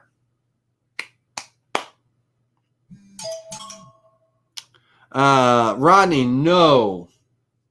So Rodney asked the question, need the final round over in the food area. Unfortunately, no. This is only an 1/8 inch deep pocket. My eighth inch roundover has a 1/4 inch stem. It's got an overall cutting height of 3/8 of an inch. So if I tried to round this over, I'd bury the center of my bit would be a big old groove around here. So no, you would basically take and lightly sand over that edge. You would not use a roundover bit on that. It's just too shallow. It's only like an 1/8 inch deep, if that. So fun little tray, a couple little trays there and everything. All right. Any question? Let me see here. Blue Knight had a statement. The slot for the wine glass should be a V shape instead of a rectangle, don't you think? And would the V be wider at the entrance, Blue Knight, or wider at the ending? Because that stem doesn't change its size all the way through. So if it was a V shape, let's say it was tapering inward, then now I'm making the neck opening here smaller. As my stem glass goes in further, it's getting tapered in more and more and more. And, now it might not fit. So that's why it's more of a rectangular shape. So are you talking about that it would be tapering, wider on the inside and smaller on the outside, small enough that a glass can still fit in through, but it widens up in here? Then yeah, that could be, if you're talking about that, there could be a possibility as well. Sure. Whatever you need to do to this slot so that you're, make a test cut. This thing only takes just a few seconds to carve out. Few minutes, not seconds, but a few minutes to carve out. Do a test cut and see how your glass sits, how it rides in there, and then tune it up, fine tune it, and then start rocking them out. You know what I mean? So Paul P says, if you want to make the top of the center dish area more swept because swept back, would that be done with the molding toolpath as well? Yeah, so if you're doing a more of a sweep inward, it's kind of like a chamfer almost. If you're talking about that, you could do that with the in the new 10.5, you can do that with the chamfer toolpath or the molding toolpath if you're running more of kind of a sweep. In my case, this is only 1/8 of an inch deep, and from the sidewall, it's hard to see because I'm in low quality. Let me increase the resolution, and let me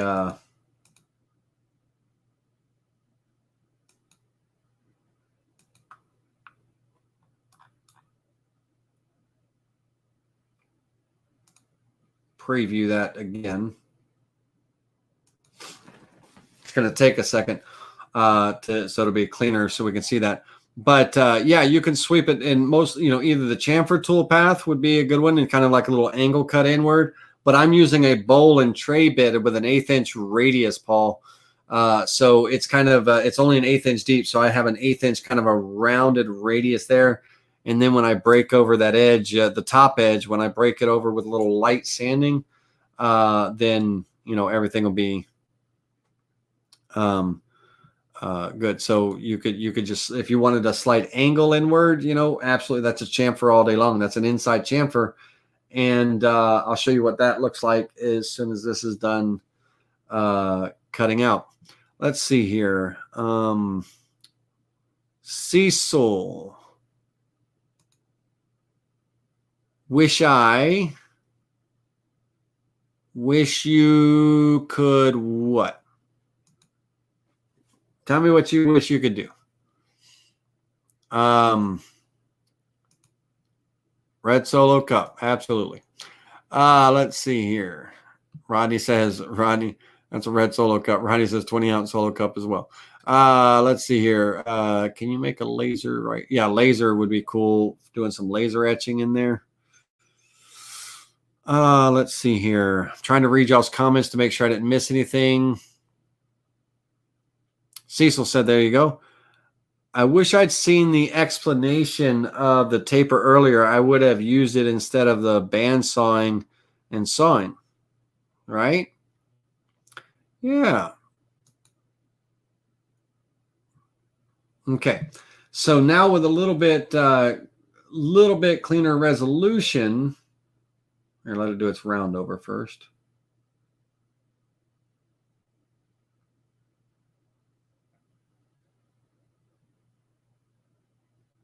With a little bit cleaner resolution, my little 1/8, and we'll zoom into it as soon as the little text is finished there. It's almost wrapped up here.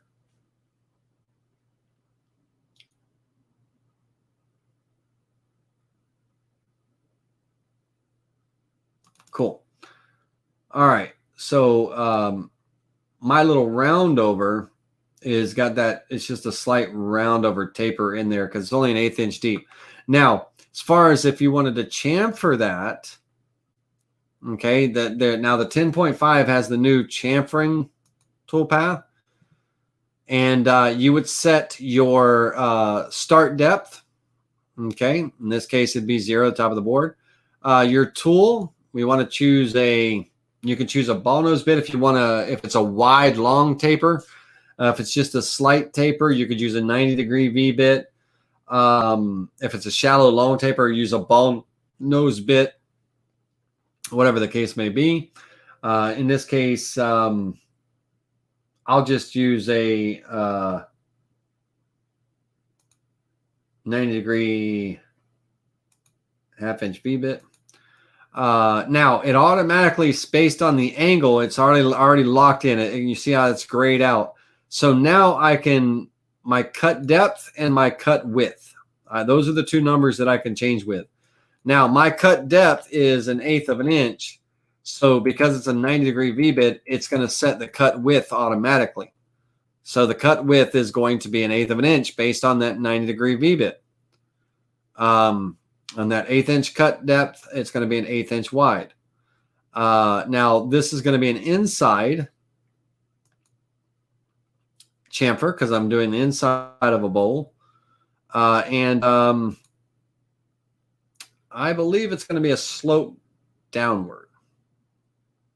Slope downward, yeah. And so if I were to, let me select a vector, calculate.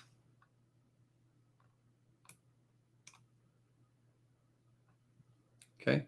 I don't know if it'll show it very well with that bowl cut already in there, but let me see just for shits and giggles, just for the heck of it.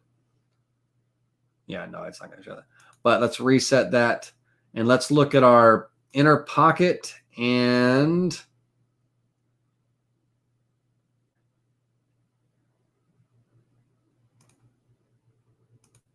the chamfer. Let me see how well they overlap one another. Okay, they do good.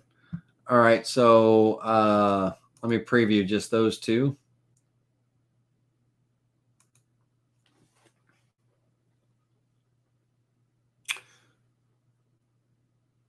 Let me stop that for time's sake so we're not sitting there watching a slow preview. Let me turn that simulation quality back down.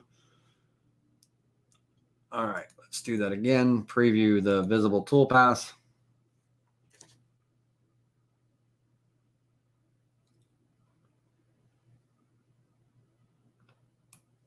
Okay, now here's the problem with that. What did that do here?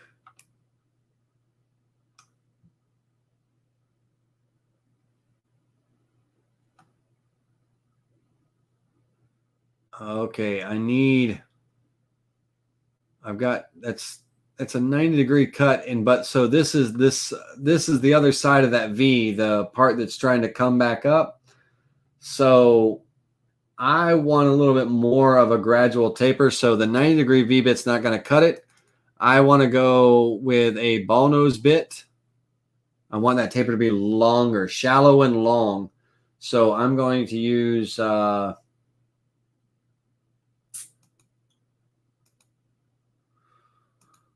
use an 1/8 inch ball nose. Angle, more so than a 45-degree angle. It's going to be more of a, I would say, 30-degree angle. No, 30 would be. I want that to be about 0.2. All right, so I got to change my angle. Until this number comes up different, I need to change my angle here.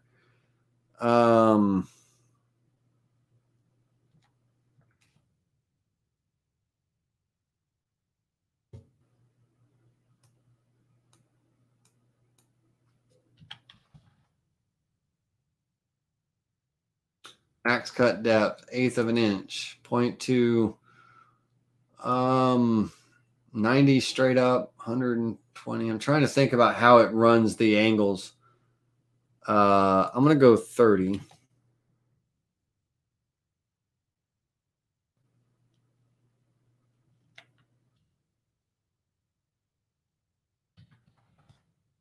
Yeah, see, 30. Yeah, it's got to be 120.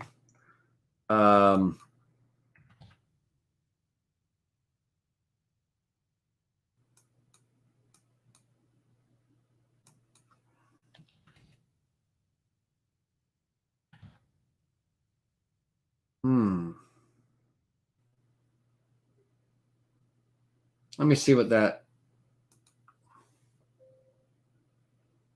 Okay, so it's got to. Okay, it can't be. It's got to be a. It's got to be. All right, so I'm going to go 70-degree angle. There we go. Okay. And so Let me reset that preview. Let me just look at this cut here.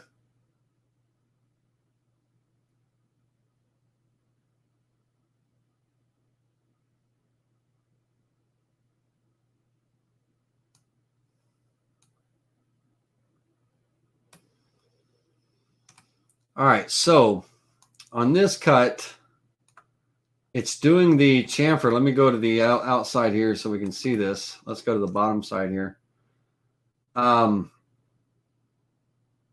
Based on that angle and everything and the ball nose bit, come on now. Let's see here. Start depth 0. That needs to be a slope upwards.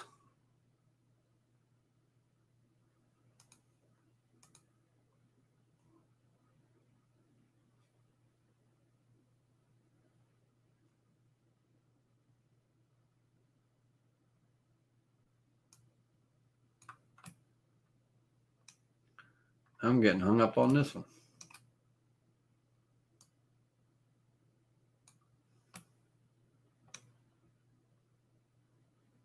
I'm not seeing the chamfer part of the chamfer.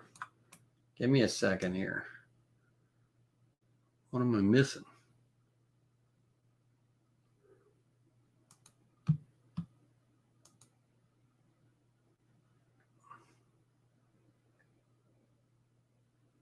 What are we missing, guys? Hold on. I'm not seeing the chamfer part of the chamfer. So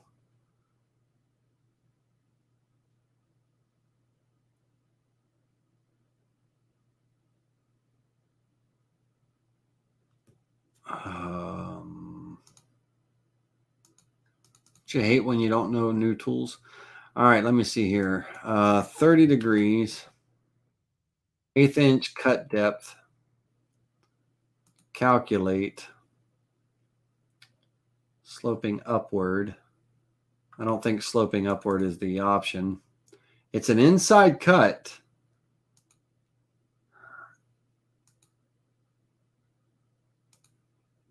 Maybe I need to be, maybe it needs to be an outside cut. Let me see. Reset the preview, preview the selected toolpath.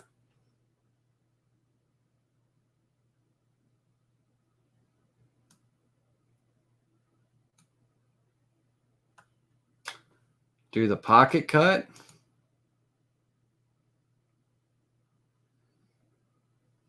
I'd have to cut the pocket cut much wider. It's not going to cut all the way to the edge. Let me make that pocket cut a little wider.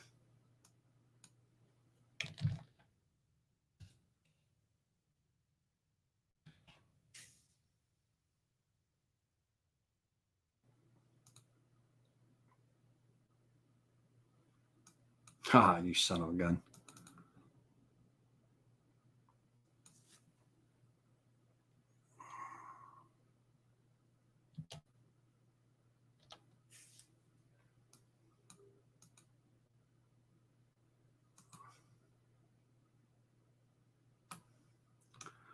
Okay, so the question is where is the chamfer at? I'm not seeing it. Are you guys seeing a chamfer? I'm not seeing a chamfer. So who asked about the angle is too steep? I know, but I have Kevin, is I have a choice of 0 to 90 degrees, right? 90 degrees being straight up and down. You know,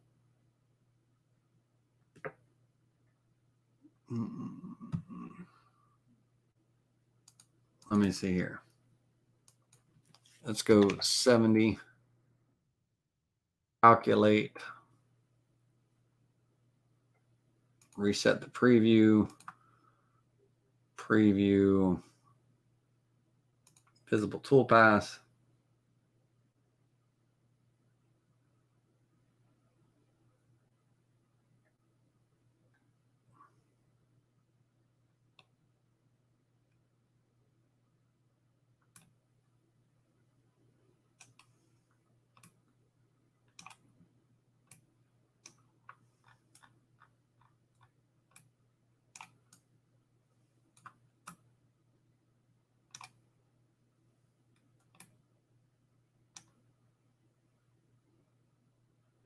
So it's kind of a slight taper inward to this. I got to make this.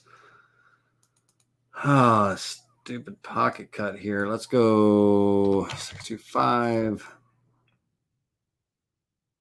I would use the molding toolpath, to be honest with you, until you. Oh, you son of a gun.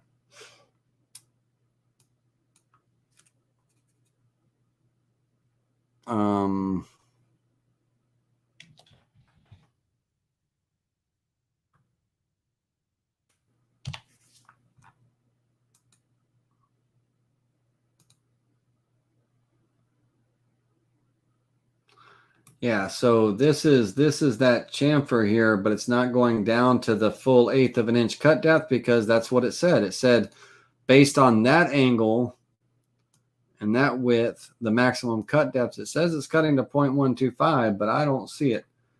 I'm not seeing it. I'm seeing this here. Anyway, that's why I don't mess with those things. A bowl and tray bit, I mean, that's what they're designed for. I don't have to worry about, like fiddling around with this stuff. Number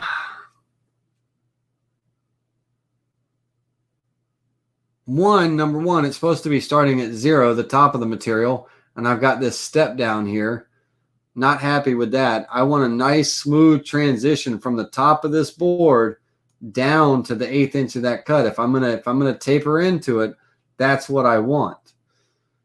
I don't want to play this game here. So for me, I would not use the chamfer toolpath until I figured out how to use it, because it's new, so I haven't even played with it at all yet. I would use the molding toolpath.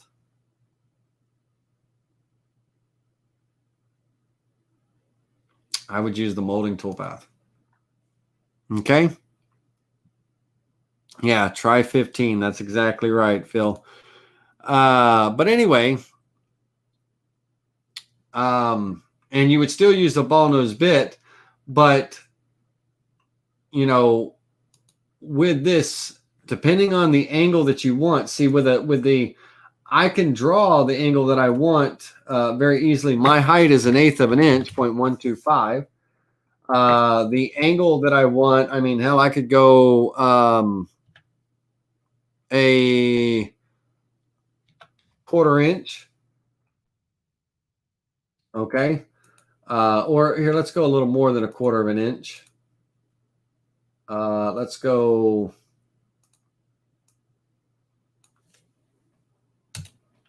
0.375. We'll go 3/8. Just for I come in here, go into node editing mode. Get rid of this span, delete this span. Oops.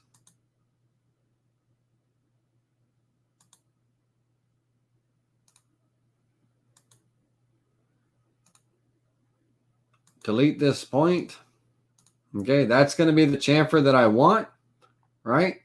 The overall length of this is 3/8 of an inch.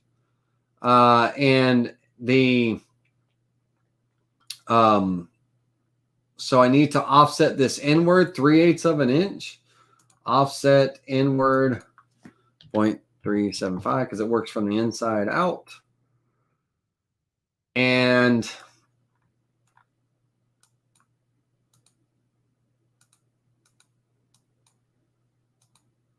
let's get that on the board. If we select this,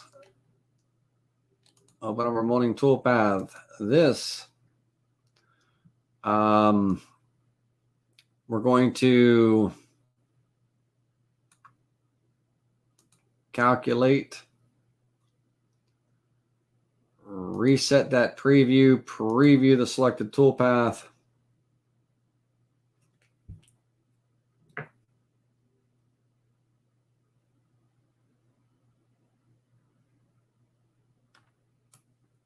Okay.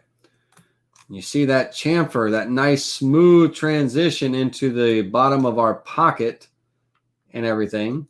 So now we got to clear out the bottom of our pocket here. This is the area that, let me just create another pocket cut here based on that. 1/8 of an inch, 1/4 inch end mill. Calculate. Probably need to go a little bit over. No, that's good. And so it transitions into that bowl. You know, that's how I would do it. I wouldn't use the chamfer toolpath because the chamfer toolpath isn't giving me what I want. You know what I mean? And so if we look at this in its entirety based on that, let's see here. So 3D finish for the thumb and the profile cut. We don't want that one. That profile cut we do. Preview visible toolpath.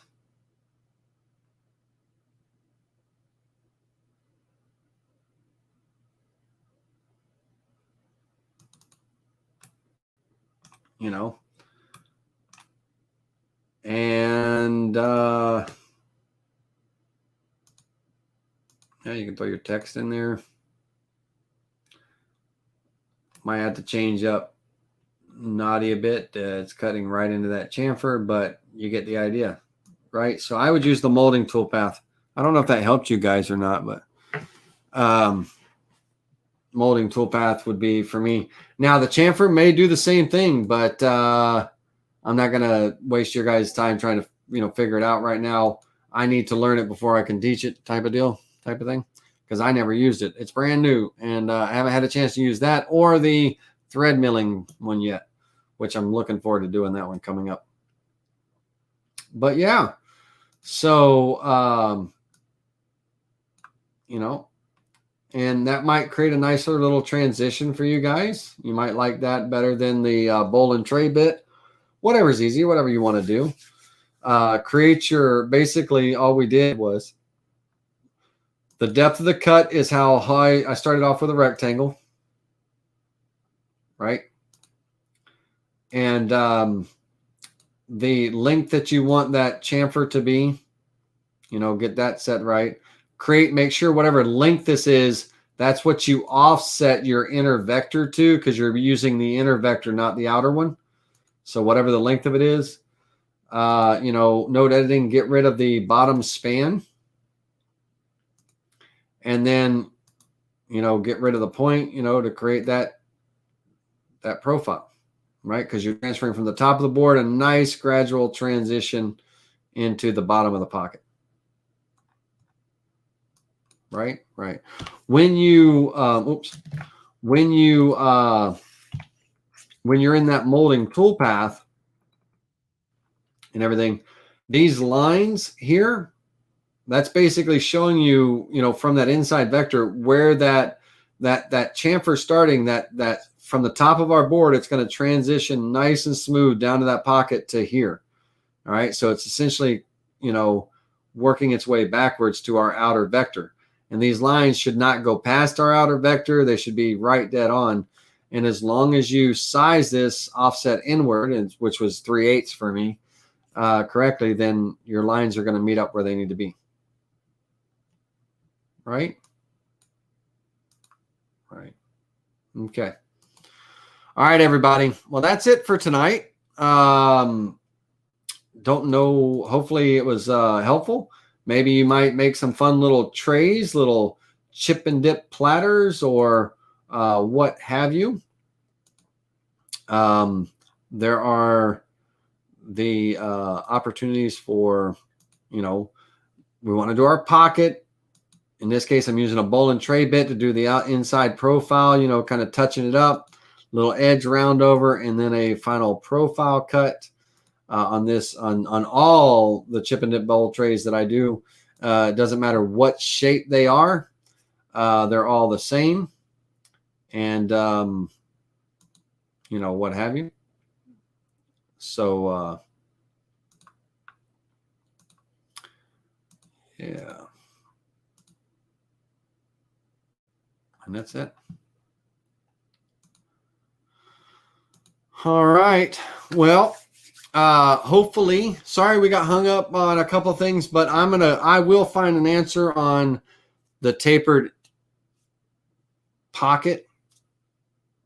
You know, it's essentially like the chip and dip tray, you know, but where it's a slider taper, right? It's just like that little chip and wine tray, fish and wine tray, or cheese and wine tray that we just did. Same concept, right? It's that taper inward. It's just a smaller angle, 5-degree angle or 1/8 inch offset or whatever. I'll figure that out, and I'll figure out why it's creating the lip at the bottom, that like it's not going all the way down to the bottom of the pocket. I'll figure that out, and you know, we'll go from there. But yeah, fun stuff. Very simple to deal with, and I want to thank each and every one of you for joining me tonight. Yeah, put that tray. Yeah, put this tray on a Lazy Susan. I do want to clean up one thing for this preview. I'm going to grab this and this inner pocket. Right here, I want to select that and add it back to that toolpath, as well as this inner pocket rough. I want to make sure that I select that back in there and everything, because I want to make sure the center of my bowl is all cleaned out and all that good stuff. But yeah, Lazy Susan, little Lazy Susan at the bottom of that. Or you could get fancy and put a nice little pedestal stand and base, right? You can make a little base and make a little pedestal type stand, so it sits raised up off the table. You could put a Lazy Susan on it. You could just have it just like that, where you throw it down on a picnic table, whatever, right? Different species of woods. There's all kinds of good things. But I hope you enjoyed the class. As far as it wasn't nothing exciting, right? It was just chip and dips trays and all that stuff, but how to quickly and easily make them. Now, we did go off onto some rabbit holes and stuff on different things. But the basic concept, especially the first few minutes of this class with the chip and dip bowl tray before we got off the road, that applies to all chip and dip bowl trays. Okay. And I know my lips aren't moving the same speed as my mouth or the voice that you're hearing me, but I'm not sure why it's doing that lately. But anyway, it is it's very simple, and you could change. You can add it to any shape that you want. You can have a little Santa's hat shape, you know, whatever. You know, think about the holidays. Think about just general events. A leaf. You've seen those leaf bowls, dog paw bowls, you know, and chip trays and stuff. All those fun things that you've seen out there. Google chip and dip bowls and look at all the different designs. Get some inspiration, and hopefully you take something away from this to make it. All right, everybody. Until next time, thanks for hanging out with me. Thanks for the class, and have a great night. All right.